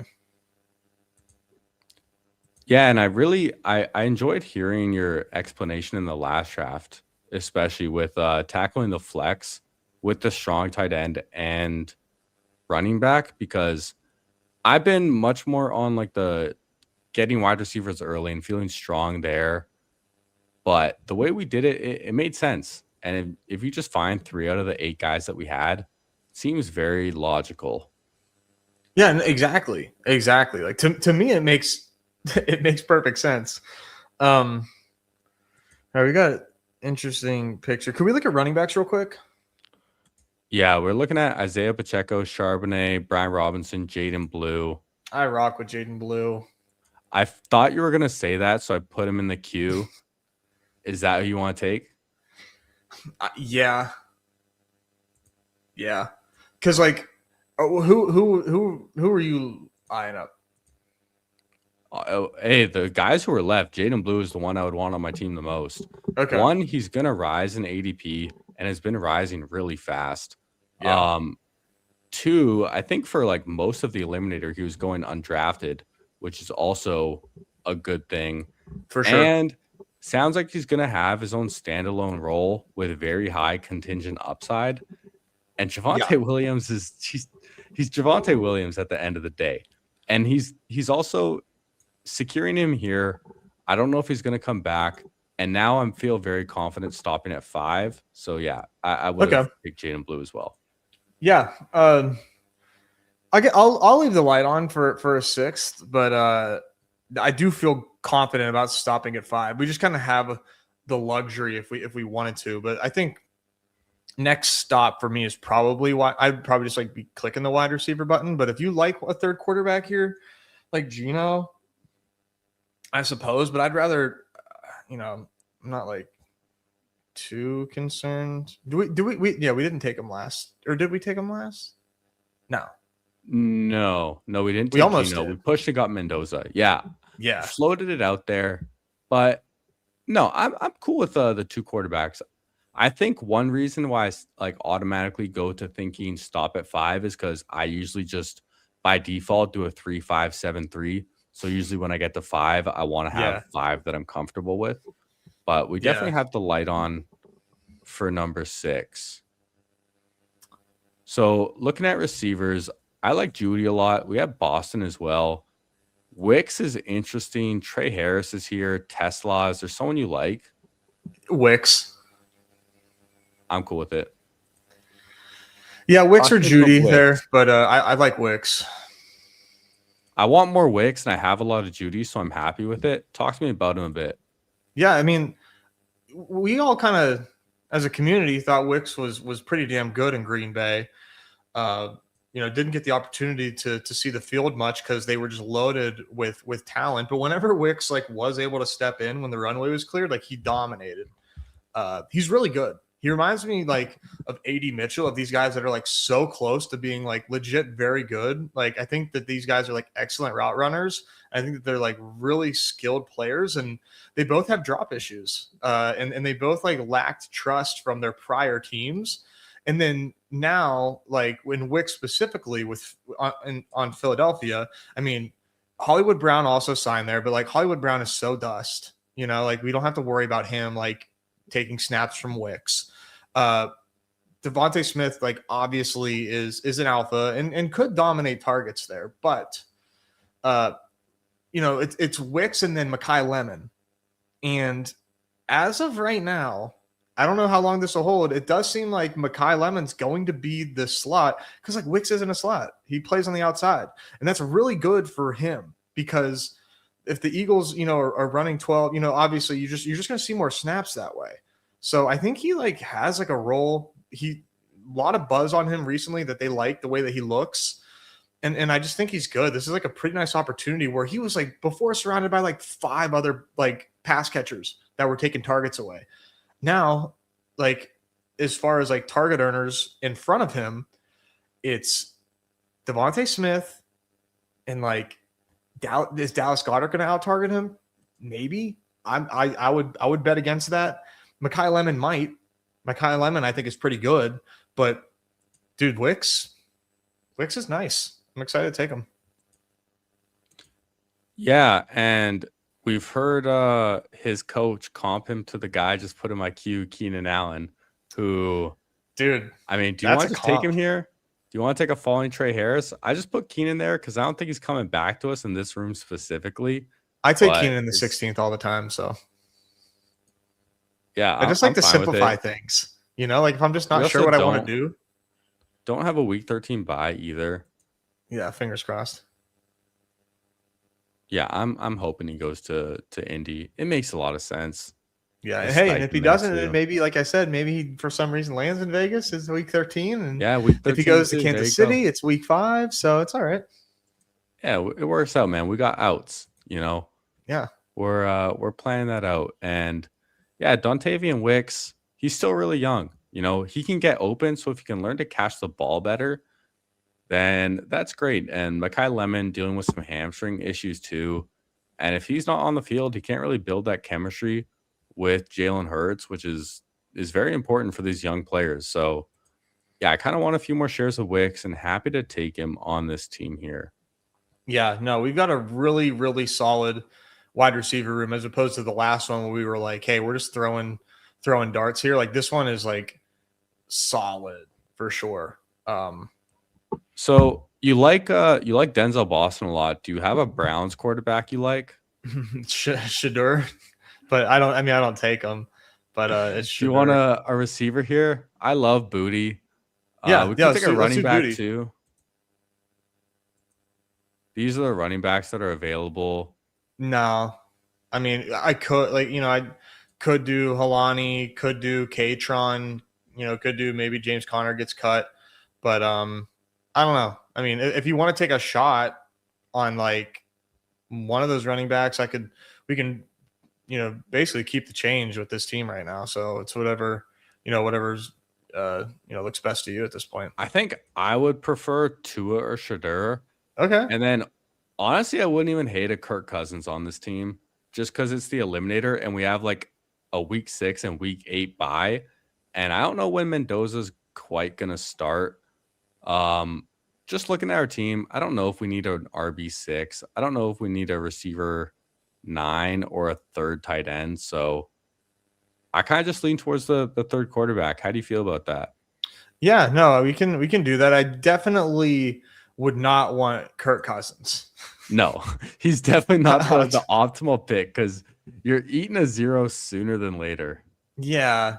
And it might not even, be by the time we need him for these bye weeks. Like, so I think Shedeur can just like keep the job because like who else are they going to play? Like they're not a competitive team. They traded away Myles Garrett. They traded back from the 102. Like this is a team that is clearly in the okay. All right.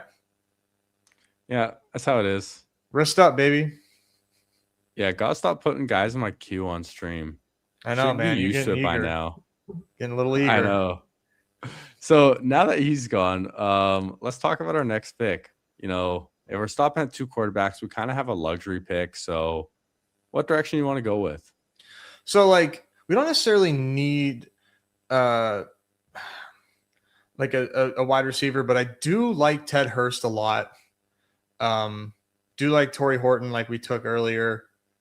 I was gonna say too, it seems kind of crazy, but like we could go with a tight end, but I think that Hurst and Horton are probably better. But we could do one of like Darnell Washington or Theo Johnson or Mike Gesicki if you think that those guys have like the opportunity to hit flex for us. But I'm just kind of thinking about like who can hit the flex at this point. Yeah, that's a good point. I think I would lean towards the receiver, and I'm happy to get Torrey Horton again here. Yeah, we love Torrey Horton. Yeah, let's get Torrey Horton. Balance out the Rashid Shaheed bags a little bit. So, man, it's been fun drafting some eliminators, doing some builds that I wouldn't normally do myself. And this, more than any other contest, is one that I just want to get weird in and, have all different types of builds and exposure to all different types of combinations of players. So, happy to get a little weird in these streets. So, I'll Good. recap this team for us. We got 2-5-9-2 in this one. Brock Purdy and Jared Goff. Two just, elite offenses, and getting the quarterbacks. They're gonna be strong. Brock Purdy's rushing ability too. Hopefully he unlocked that last year and we can see a little more of it. And if so, then it's a phenomenal pick, around pick 100. Running backs, we got Christian McCaffrey, Jeremiah Love, Dave Montgomery, and then Keaton Mitchell and Jaden Blue for some 2 later upside plays. Really, really like the running back room, and getting Jeremiah Love in between guys like CMC and Montgomery who can help pick up the slack early in the season feels really strong. JMO, wide receiver 1, without a doubt. Romo Dunze, DK Metcalf, Debo Samuel, Denzel Boston, Dontavian Wicks, Keenan Allen, Kayshon Boutte, and Torrey Horton.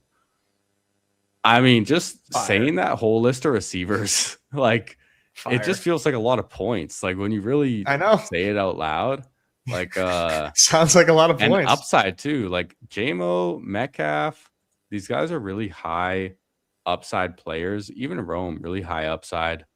And then we get vets like Keenan, Debo, who can help guys like Denzel Boston, who maybe start off a little slower. And then we have Brock Bowers and Tucker Kraft at tight end. So, dude, you might be changing my mind a little bit with this pushing receiver structure. So the way I kind of like think about it is that, I'm just kind of like reverse engineering the teams a little bit, where, I really like those tight ends, right? I love those tight ends. And, like I said, I like the late ones too, but I really like those ones because like the late round picks right now are starting to kind of what's the word I'm looking for? Like present themselves as camp goes on, where like if you like scroll to the running backs for a second, like when you look at our running back room in June, you probably would be like, man, like I don't know about Keaton Mitchell, and like I don't know about Jaden Blue, like he could be a 0, and that's fair. I wasn't taking these guys a ton in June, but now that we have camp and we have information, and we can think a little more clearly about what these roles are. Like we're looking at Keaton Mitchell and Jaden Blue as potentially having their own roles in this offense. And now they're not just like zeros with, that we're scared of, now we feel good about them. And then with these wide receivers, they are, we just named like 3 wide receivers that we liked in round 18. So I'm just like reverse engineering these teams, knowing like what I can backfill and where I can take these like luxury detours and build these like nasty teams, just because like I feel confident in these late round picks.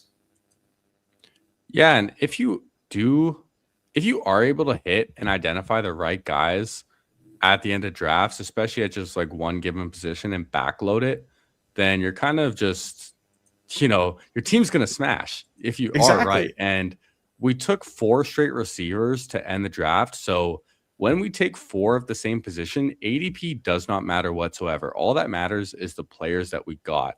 Yep. And a couple of weeks ago, all 4 of these guys were going in round 18 or undrafted.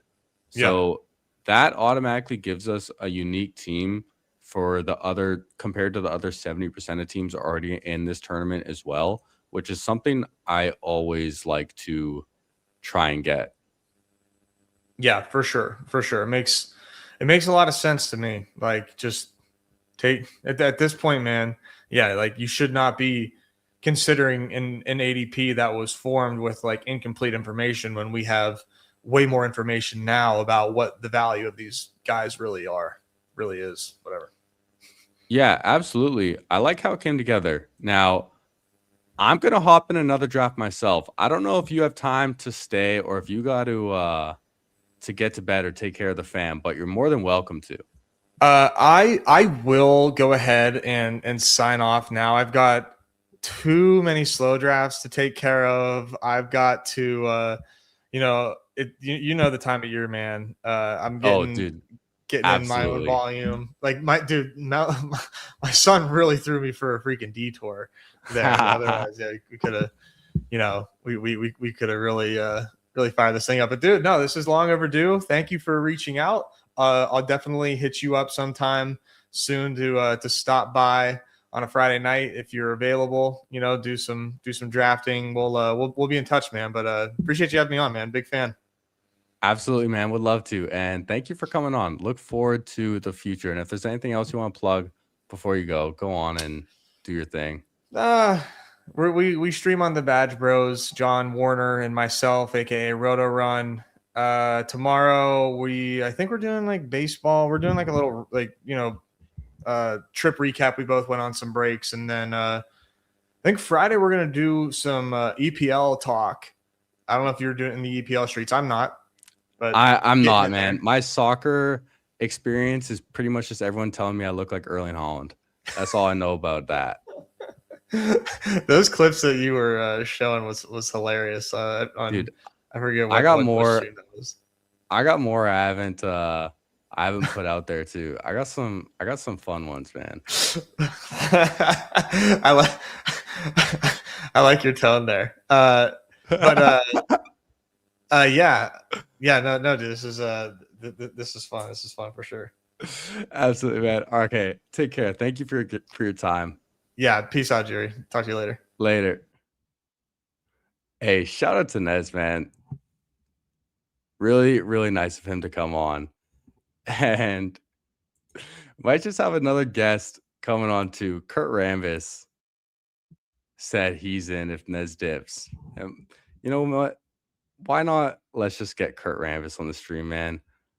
Let's get Kurt Rambis on the stream for one more draft. Why not, dude? This is how we like to do it around here. I'll go ahead and email Kurt this link. Why not, dude? We like to have fun around here. So we'll get Kurt in for one draft and then call it a night after that. And we'll do one more eliminator as well. And yeah, big thank you to NEZ. I literally reached out to him this morning and asked, like, hey, do you want to do a stream sometime? And we tried to find a time. I threw out tonight and he said, sure. So, hey, shout out to him. Short notice. No issues whatsoever with him having to take care of his kid, running late. Life happens, family happens. Family's always going to come first. So, shout out to him for showing up regardless. And we might just get some Kurt Rambis coming back on now too. Yeah, Wilson saying he's one of his favorites out of that group. Mac Nova saying Ned's a good dude. Yeah, that was my first time talking with him at all. And like we didn't get even any chance to like get familiar with each other before the stream at all. But I had a great time talking with him and drafting teams. It was a lot of fun. So shout out to NEZ and really chill dude, real easy going for someone I just met for the first time too. And how we doing, Maryland? Yeah, I got to rewind and watch back with NEZ. It was a fun time. Disbanded Brotherhood saying dope. Yeah, we'll see if we can get Kurt here. Might be getting the tech team together. We'll give it a couple minutes and then we'll hop in a draft. And if Kurt can show up, then he'll show up. Maryland saying he graded your first BVM in Austin. He was great. Yeah, I didn't even get a chance to ask him about the ship chasing meetup and everything that went on with that. We were kind of just getting into the weeds with all of our player takes and stuff because, yeah, it turns out we have a lot of really similar takes, which, I mean, definitely makes me feel sharper. And they're not necessarily the most popular takes either. So, yeah, definitely nice. And shout out to Maryland for getting involved in the best ball, going all in on it, doing her first BBM too. And we know Marilyn has good beginner's luck. I remember she like just signed up. What was it? You just joined and you won like a giveaway or something on I want to say it was one of Pete's streams or something, but Maryland got a solid B. Hey, that's probably better than what I did for my first Best Ball Mania. That's for sure. I'm just going to hop in another eliminator. We're going to hop in right now. We're waiting for one person only. So if someone is able to slide in here, welcome. You can. The last one was full of friends and family, and it was a tough draft room. And look at this. We get the 101 again. Let's go. And you know what? Now I'm happy that I started this before Kurt came, because Kurt is going to want to take Bijan 101, but I'm going to get to take Gibbs 101. So we already got the jersey on too, man. Let's go. 2 Gibbs in one night. Absolutely love it. Absolutely love it. Slayton saying NEZ is a beast. And yeah, what grade did Nathaniel get? And hey, Marilyn, is Nathaniel still doing these eliminators? I know he was trying to max the eliminator and wanted to do a lot on stream as well. And we got Pizarb in here, a name I'm familiar with. Sanka's in here too.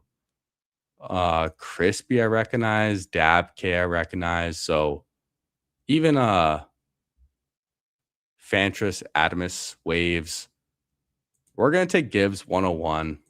There we go. And we had to make Kurt sit in the cuck chair while we did that. God damn it, Jerry. We're gonna start it like this. Come on, man. Jesus Christ. I couldn't resist, man. I couldn't resist. I saw you like connecting right when the draft was about to start. And I'm like, okay, I gotta take Gibbs and make him just sit in the cuck chair and watch me do it and then bring him in. But yo, what's up, Kurt? How we doing? I feel like this spectrum is so bad. What? You're lagging this so Spectrum bad. internet, I swear to God, man. Yeah, I knew it. Yeah. I knew it. I can. Well, like, give me a second. Let me. Yeah, go like leave and come back in. God. Oh, and Marilyn saying, yeah, Nathaniel still Yeah, working on the some ain't eliminators. right. Did 9 at one time a few days ago. Yeah, go try and fix it and come back. Go reset something. Nathaniel wasn't with you. He got a job. Hey, good for him. Yeah, hope Nathaniel's doing well. Mac Nova saying Jerry literally wearing a Gibbs jersey. You can't take Gibbs from him on his own stream.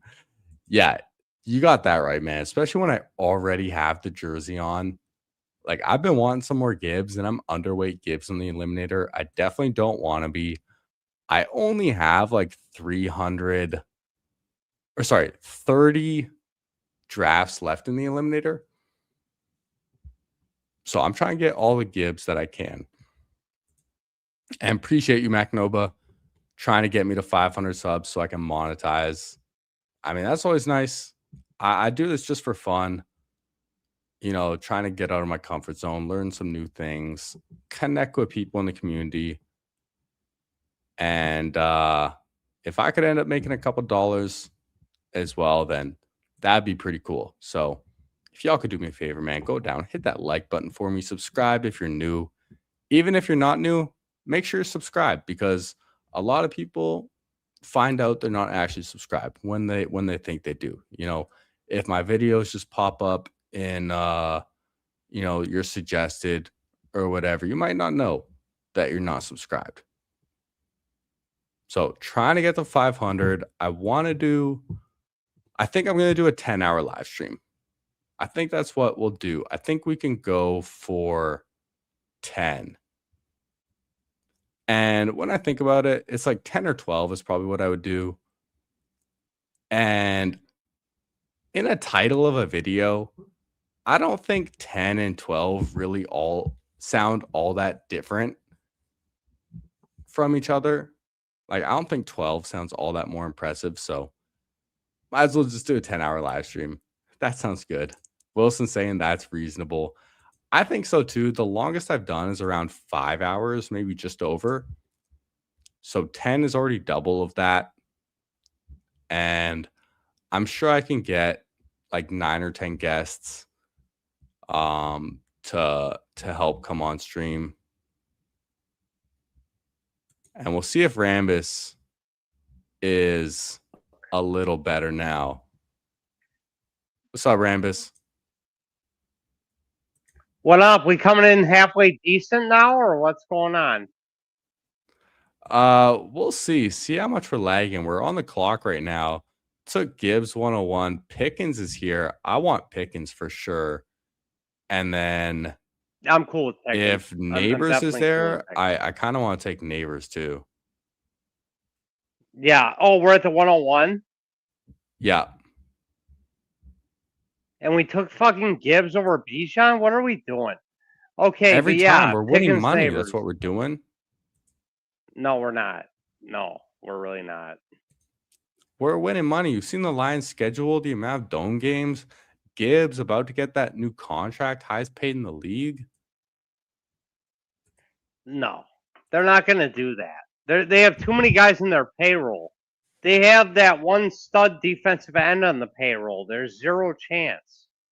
There's 100% chance we're paying Gibbs. Not like that kind of money you're talking about. He's a running back. No way. He's going to get the same contract Bijan got.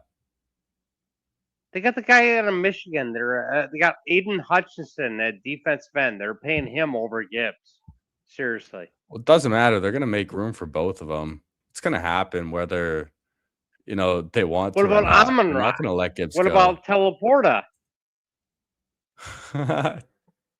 Well, Amon-Ra, he actually got a really team-friendly deal when you think about it. He signed like 2 years ago, and at the time of signing, he was the highest paid receiver, and it was for $30 million a year. Meanwhile, we see Zay Flowers just got paid $35 million a year. So they have no one else. They have no one else to pay. That's yeah, but that's just what the sneeze market right is there, now. Jerry. That let's not I know, downplay man. the sneeze. That was a quality sneeze right there, Jerry. Thank Tell you, you man. what. I don't sneeze like a bitch either. I do. I bitch sneeze so hard. It's like not even funny how hard I bitch sneeze. It's like the girliest sneeze you ever seen in your life, and it's loud as fuck, and I do like 4 of them. It's crazy. Yeah, Mick Nix is right, man. If the Lions let Gibbs walk, everyone in the building gets fired immediately. They drafted Gibbs at pick 12. They would have taken him at pick 6. There's a 0% chance he's off the Detroit Lions in the next 4 seasons. 0%. Weren't they getting heckled at pick 12? They're getting heckled for how much of a reach it was at pick 12. They did it at pick 6. The steam would have been so hard. Funny how that would work out now. They also got heckled for taking Jack Campbell. Now he's like top 3 linebacker in the league. They made fun of a ton of picks, man. They got on the Lions for everything, but just draft good players that fit the team. Can Jack Campbell actually defend passes? Because I still doubt it. He went to Iowa. He actually can, man. Dude, really? for like 6'5", normally for 6'5", in Iowa, 250. they just try to tackle. Nah, dude, 6'5", 250. You'd be surprised how good he is in coverage. Like, he's actually really, really good in coverage and really fast for how big he is. It's pretty enjoyable. It's a good pick, then. Yeah, we took him at 18. Everyone was calling it a reach, but Brad Holmes saw the vision, man. It's worked out. And I'm really hoping that they got it right this year with the right tackle, Blake Miller, and getting the defensive end, Derek Moore, in round 2, because the Lions desperately need edge help, and letting Taylor Decker, releasing him, hoping Blake Miller pans out. We definitely need him too. Now we're 2 picks away right here. Tetero McMillan's still here. I'm taking Tet if he's there. He gets taken. He's gone. Loveland. Very gone. One button. Yo, Yeah, Kurt. we got back to back here. Yeah. Yeah, Loveland for one of them, for sure. Yeah, receivers. I'm looking at Mike, Terry, Burden, Devontae, JMO. I think we need our running back. leaning Terry. A running back, Bucky? I'm not taking Bucky. No, I'm not He's taking the only Bucky one either. there. Jadarian Price. Let's pull him up. Dude, no way. Okay. I wouldn't have had then time to Terry, take him let's go. anyways, so we just timed out on Terry. How do you feel about Terry with Diggs signing? It's also a different bye week as well. It's why I chose Terry. Well, Terry's more of a downfield threat, you know, and Diggs really, he isn't that anymore. So they play different positions. So I'm not like all that concerned with it, you know. Yeah, I actually think it helps Terry. It just takes a little bit of tension away from him. And yeah, Wilson's right. Gibbs is going to get like 500K or $1 million more than Bijan. That's just how it works. And Lions are about to If have they pay projections them, they got a lot of BEH. people to pay. That's the problem. Is the Lions have a shit ton of people to pay. You know. Yeah, but the cap just continually goes up each year. And the guys who we got like on older contracts, like Sewell is a bargain now. St. Brown is a bargain. Hutchinson's still really expensive. Goff is expensive. But getting Taylor Decker off the books was big for gonna help re-sign Gibbs. Taylor Decker was a bad pick. That's what he was. He was a horrible No, he pick. wasn't a bad pick. I mean, considering some of the other guys going around him, there's definitely better players. But being a starter for like 10 years on a single team at left tackles, a good pick in the middle of the first round, I feel like. Longest tenured Detroit Lion for a long time. All right, so on the Lions, like you know him, but I just felt like he kind of sucked forever. So obviously, you're way more in tune to the Lions situation than I am. Well, but he's not I like a just always thought superstar, he but sucked. no, he doesn't suck. He's not a superstar, but he's like just good, right? And having like a really good left tackle is just valuable in this league. And yo, what's up, It young fucking ain't Moolah? right. It is. How we doing? Yeah, they're gonna pay him. That's just what happens, man. People just get paid in this league now. Speaking Yeah, of but getting at paid, running man, back, they don't like to do it that much. You know what I'm saying, though, don't you, Jerry? Like the yeah, I running definitely backs, do. But for some reason, times they are get changing, discredited all the time. and Jahmyr Gibbs, he's not just a running back. They said it when they drafted him. They consider him a weapon, which is kind of corny to say. He is a weapon. He's definitely a weapon. Exactly. That's not wrong at all. But the thing is, though, is they did reach up to get him. But is it really a reach? Like, who considers it a reach? Who makes that justification? Everyone just said because in it mock was drafts at the he was going time, later. and Bijan. Yeah, but in general, like, he's explosive as fuck, but he's still tiny. He's 200 pounds. Running back here. Running back here. I think so too. J.K. Dobbins has been the guy that we've been pulling up recently. I think it makes sense as our second on this team. It makes sense, but it's disgusting. Yeah, but there's no one else. Otherwise, Jonathan and Brooks. I'm Brooks here. No, dude. I'm not at 73. I think he's going to be starting by week 2. Well, Dobbins is starting week 1. Yeah, but he's probably hurt by week 3. Let's be real here about Dobbins. I mean, you can't really make that argument against Dobbins when you're trying to pick Jonathan Brooks, who hasn't even done anything in the league. Yeah, but he's younger and, he's sexier. you got to kind of do what you got to do. I don't have much Brooks, and I'm trying to get a lot more Brooks. So I like pulling Brooks up. Yeah, I know you're definitely not afraid to just pull guys up and get your guys when you're trying to catch up on them. That's for sure. Definitely trying to catch up on Brooks. There's many such cases of guys I'm trying to catch up on right now, for real, including Neighbors. I click Neighbors so often now until he gets to where I feel he's at the healthy price. You know, I'm clicking the absolute shit out of Neighbors right now at this discounted value. If he's actually healthy, you know, we're feeling great. I don't care if we're getting him later on. It doesn't matter. If he smashes, he smashes. And then I just feel like I draft better than most people. So I'm just going to take him, you know. And I feel like he's Yeah. at the Rashi Rice level. So if he's around Rashi Rice, I'm still clicking Neighbors. I don't give a shit if people have him cheaper. Who gives a fuck? I'm still taking him if he's a good pick. I like Neighbors more than Rice for sure. And Wilson asking Kurt's underdog name, it's just Kurt Rambis. It's just his It's name. definitely Kurt Rambis. It's Kurt Rambis. Yeah, Mick Nick saying he thinks the running back meta is changing. Studs are increasingly more valuable.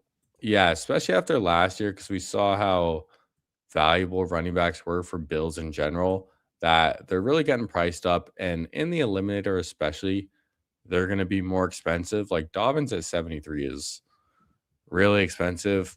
I'm willing to do it to get a little more exposure, though. I'm actually curious to see. I'm probably about 7% Dobbins. I'm I at click him 5. occasionally. Gonna Yeah, be I'm similar. I'm 6%. probably about that same rate you are. We draft so fucking similar, Jerry. It's not even funny. It was so funny for this seeing guy. Nez on there. It was so funny seeing Nez on there doing the same shit we normally do, where we're just going like fucking double elite tight end because Loveland's so underpriced, and then he's clicking Tucker Craft. He's going like pick 100, like you know, best pick on the board. Yeah, It's the best Nez pick on the board, baby. Nez We're on was the clock. fun to have on the stream not for on the sure. clock. My first time interacting with him in any way, and yeah, really, really fun guy to draft with. And I respect that he gets wild in these streets, man. He gets wild, he gets different, and that's You know what who I'm also about. gets wild? Fucking me Kurt and you, Rambis. buddy. You know, we do that Exactly, shit. dude. We do That's why I'm that with shit. it. That's why I'm with it. We're not just sitting here streaming just to stream. We're out here making fucking money. That's what we're doing.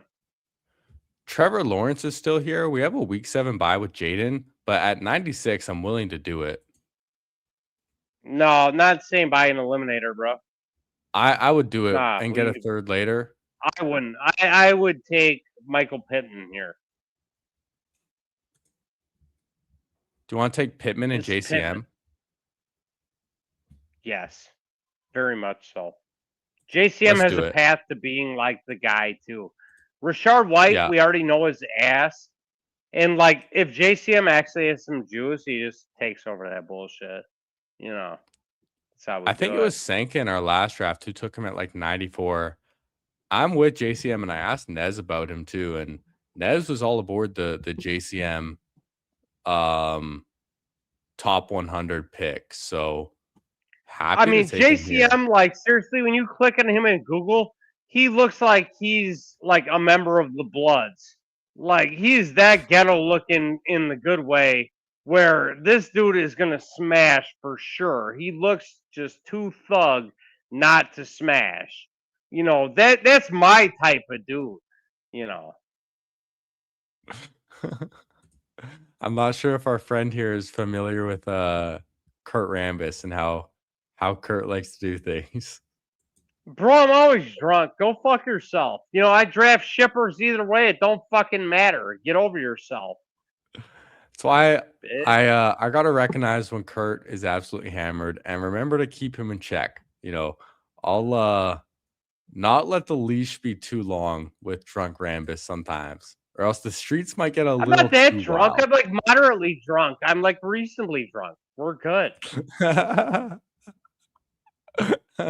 You know, I mean, shit. Daniel said his set's tripping with JCM. He looks like a blood too. You Google that picture with all them tats. Like he looks just so thuggy ghetto, and it's like I'm clicking that. You know, that's my kind of dude. JCM saying, or Slayton saying JCM, even in the puppies not falling past 110s, ADP is rising.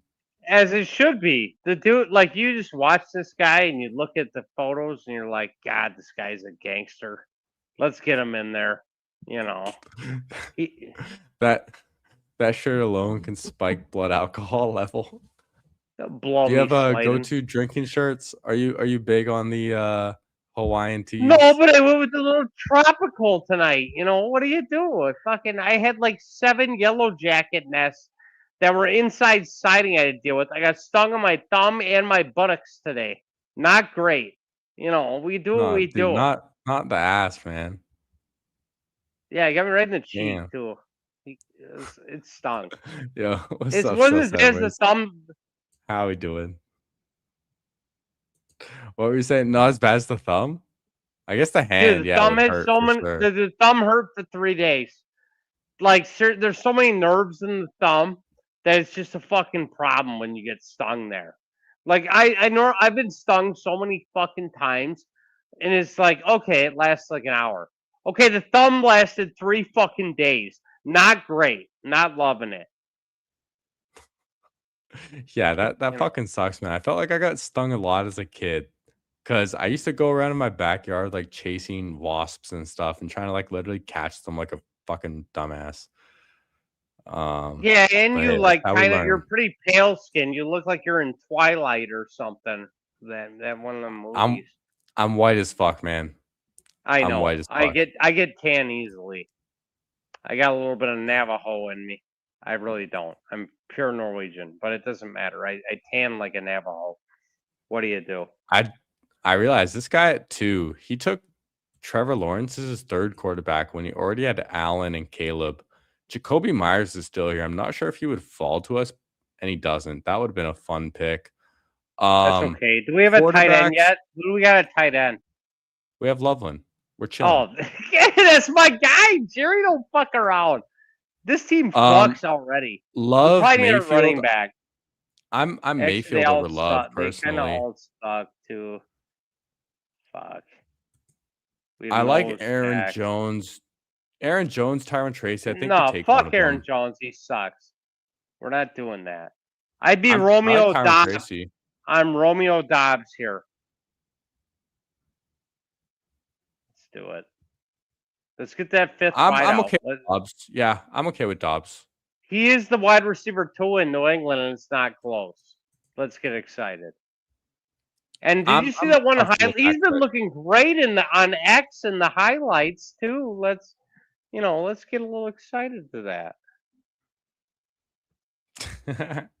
I mean, he did get brought in free agency, got paid. And he as looked well. good. He's looking pretty fucking good, Jerry. I mean, he was Let's really not trusted hate. by everyone in Green Bay. Jordan Love absolutely loved him. And Love's not even that good. I mean, shit, I've watched all his games. He kind of sucks, but it doesn't matter. He's got a lot of talent around him. He's really Drake not May's that better good. than Jordan Love. Oh, he's I don't think easily anyone better than would Love, and disagree it's with not that. even close. That's not even close. Yeah.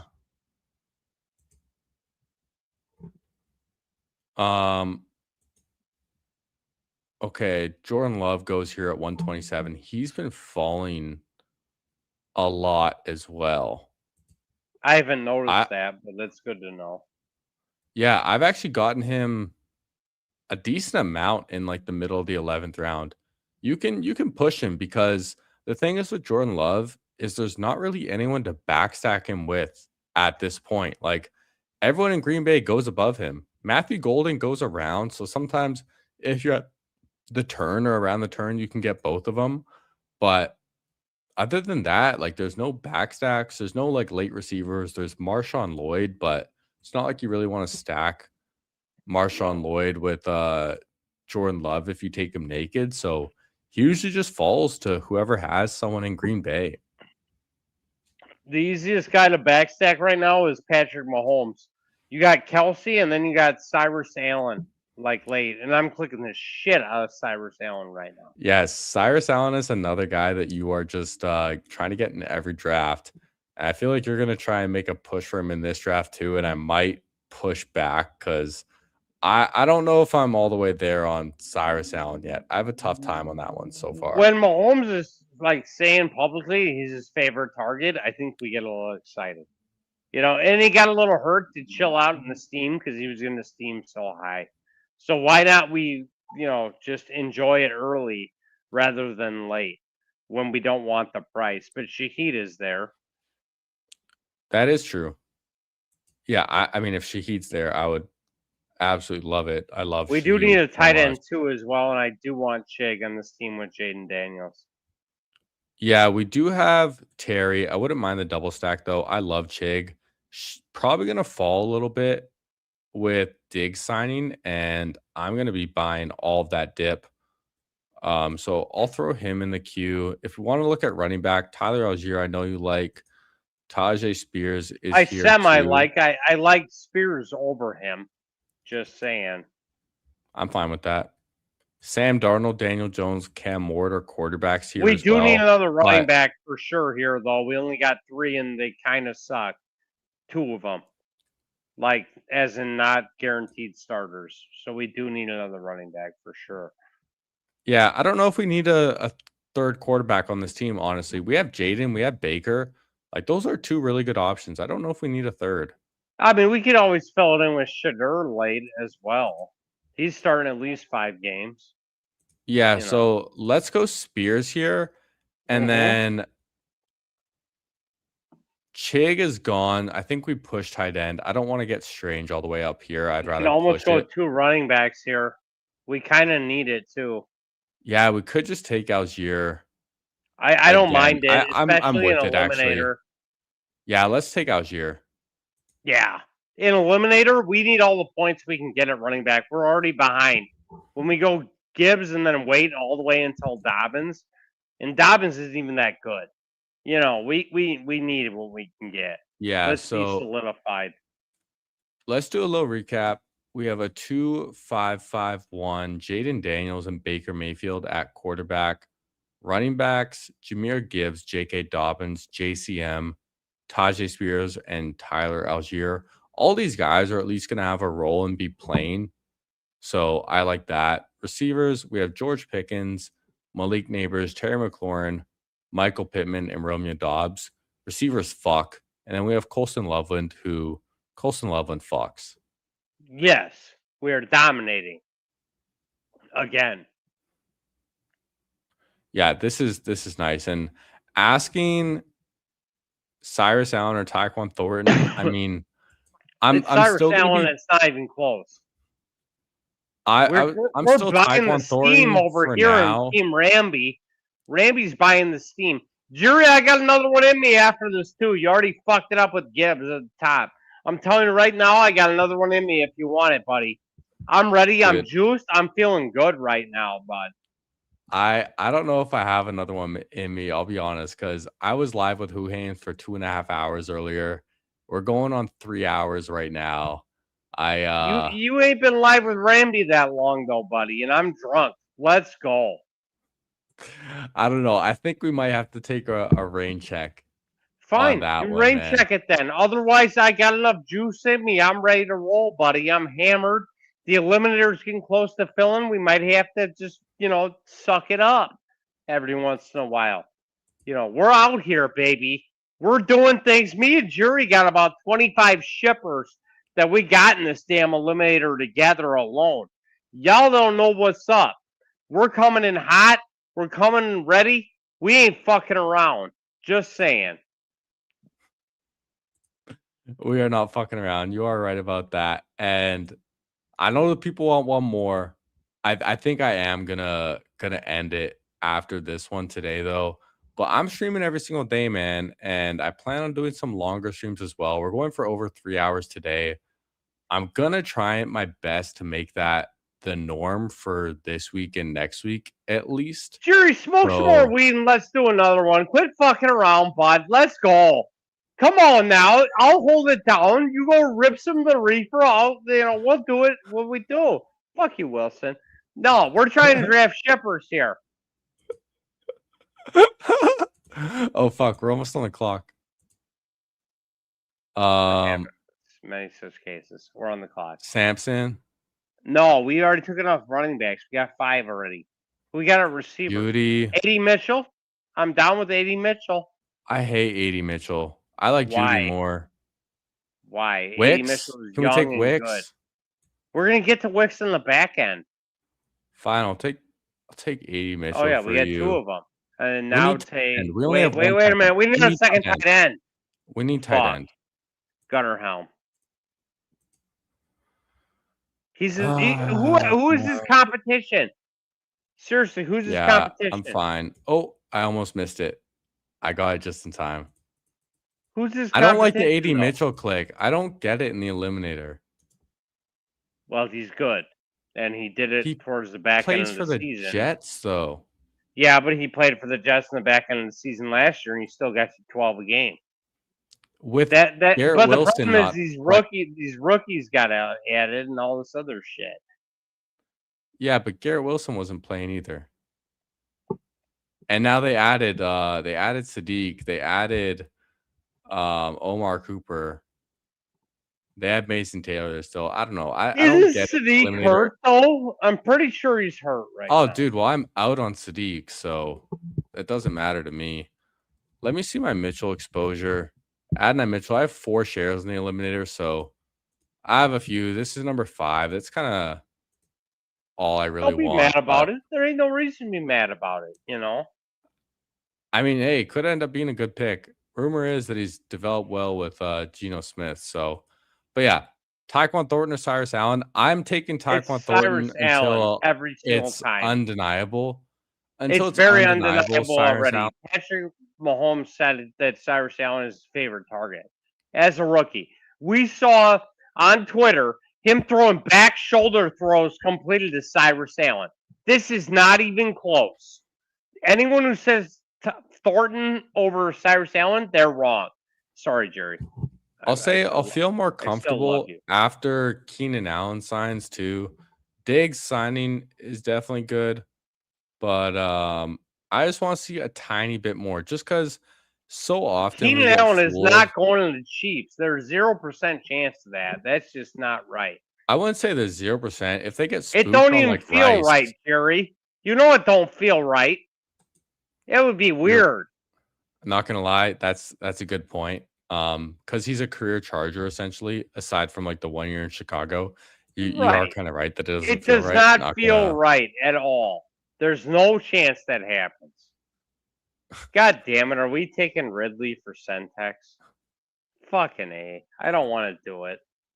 I'm not taking Ridley. Let's make a case on Ridley or not Ridley right now.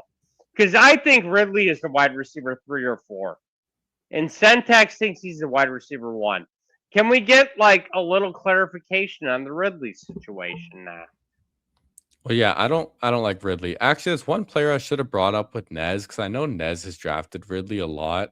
So I was curious to hear his take. But to me, like Cardinal Tate, Wan'Dale Robinson are the clear 2.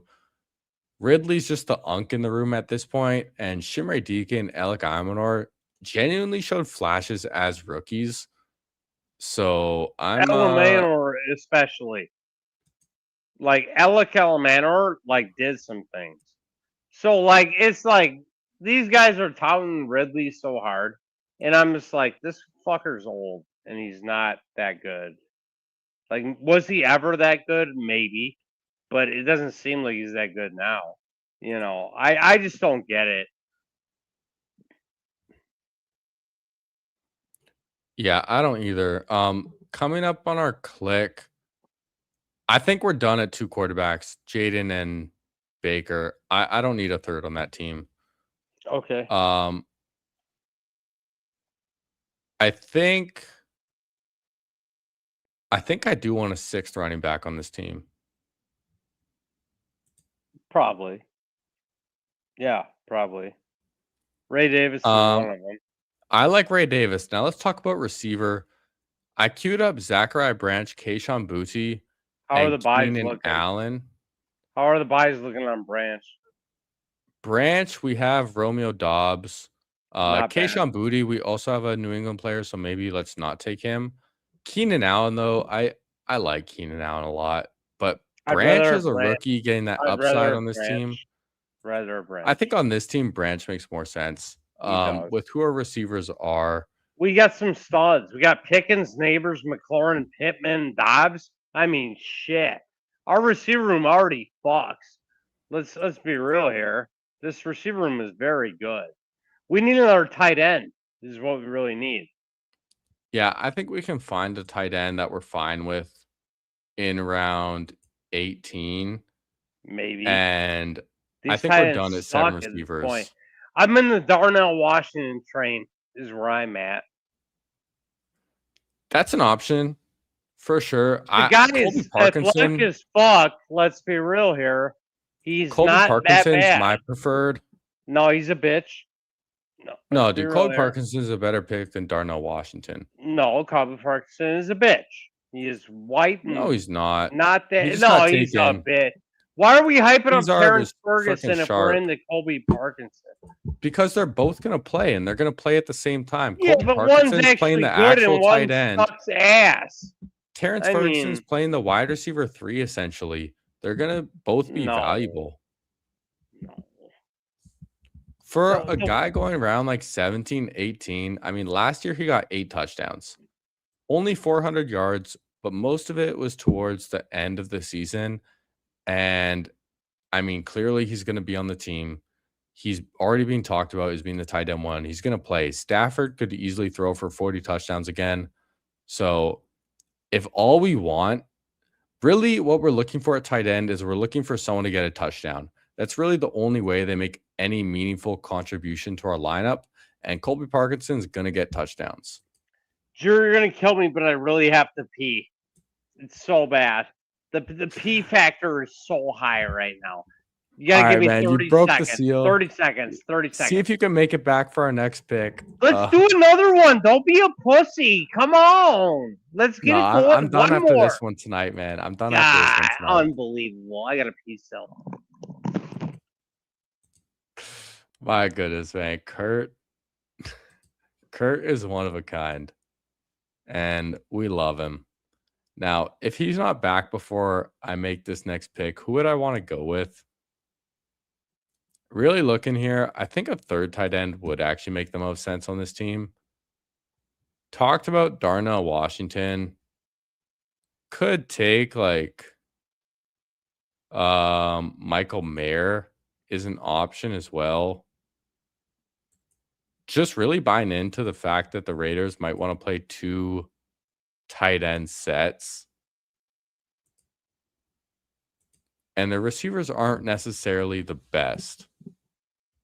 Theo Johnson, although, I like Theo Johnson a lot too.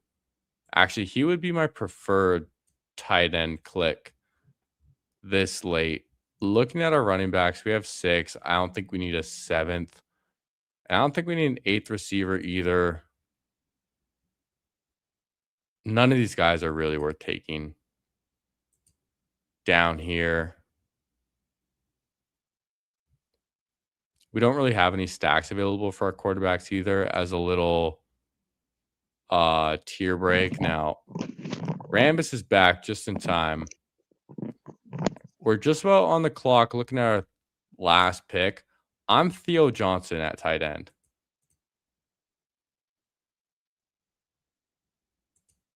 I can't hear you, Kurt. I don't know if you're trying to talk. But I'm going to take Theo Johnson if I don't hear anything. I know you talked about Big Darnell. He also has the same bye week as Gunnar Helm, though. We're going to end up autoing Theo. I can't tell. How about now? God damn it! Fucking damn it! It happened again. Who would you want? You want Darnell? Yeah, I want that now. But you care about the bye weeks. He has the same bye week as Gunnar Helm. Oh shit! We already have 3. Fuck! Am I on now? Can you hear me? Yeah, I can hear you now. All right, great. Okay. Team's done. Oh, fuck. God damn it, Jerry. Give me some redemption. Let's do one more. Come on now for me, buddy. Nah, dude, Let's I go. can't. I don't have it in me tonight. I can't do it tonight. I got it in me. Let's I've done go. 6 hours of streaming today, man. That's a lot. Why do you That's a stream for lot. 6 hours? It's ridiculous. Like, give me at I'm least gonna- an hour. I'm gonna recap this to you, man, and God and then damn it. Fuck. get out of here for the night. Quarterbacks, fucking we got a ridiculous. 2-6-7-3 We quarterbacks. got we got Daniels Jane and Daniels. Baker. They're decent-ish. We should probably use a third, but it's okay. Daniels gets hurt all the fucking time. Gibbs, god damn it. You know, probably getting hurt. I don't know. I'm not that confident in Gibbs. I'd rather have Bijan. But what do? I wasn't here. J.K. Dobbins, he's been hurt every single year of his life. JCM looks like he's a member of the Crips. That's fun. Actually, it's the Bloods. He looks way more blood. It's okay. Tajay Spears, running back 2, but very well could be running back 1 if fucking the other guy, Pollard, sucks, which is probable. Decent. Algier, he got paid a lot. He's with the number like 3 pick in the draft or some shit. I don't know. He's decent-ish. Ray Davis, career backup, but he occasionally breaks out. Running back room sucks. Pickens, Neighbors, McLaurin, Pittman. Awesome. Let's get excited. Dobbs, 80, Mitchell, Zachariah Branch. I enjoy the wide receiver room. The wide receiver room is beautiful, actually. The running back room, All right. Loveland, Helm, Theo Johnson. Fuck. We got Loveland, though. You know, we need redemption, Jerry. I want Loveland is all redemption that soon. matters on I'm this not team. happy with this one. Honestly, though, decent. like It's You're not selling yourself terrible, on but it's Gibbs like on this like team. not good. You if know, it's Gibbs not is up to worthy our of being the standard. 101, if Gibbs is No, worthy he's of being the not 101, it's Bijan's it's a good pick. Gibbs is the Bijan. 101. All right. Bijan 101. Okay. Okay. Dobbins, One. JCM. Like if JCM hits, it's pretty Dobbins much the key to is this so team. ass. God, just because he talks on Twitter like he's gonna play all year doesn't mean it's really gonna happen. J.K. Dobbins is hurt by week 5, like at best. I'm sorry. The guy is so injury prone. Don't be mad at me, Jerry. I can see a little smirk on your face, you son of a bitch. Like, fucking J.K. Dobbins is complete ass. We all know this, don't we? Dude, it's fine in the eliminator until he gets I hurt. know it's gonna be a fine, good but pick. it's so terrible. You know, it's when we say it's fine, it means we hate it, but we're just accepting it because we drafted this. Well, it's you just know. what we needed at that point. But Yeah, we Hey, could. Kurt. We need it way better, like in another draft. You know, Wilson's right. We're gonna save our bullets Wilson is for wrong. tonight. Wilson is very wrong. And Aviro, I'm probably Avi Roberts. That's what the name is. Fuck, I'm terrible at pronouncing names. I was thinking it was Aviro Burtz.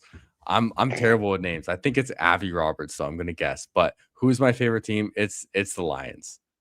We It's the know. Lions. We know. And hey, before Kirk can stop me, I love you guys. Joy is beautiful. We're gonna end this stream. Hey, damn it. Hey, down. Hey, boy. Yo.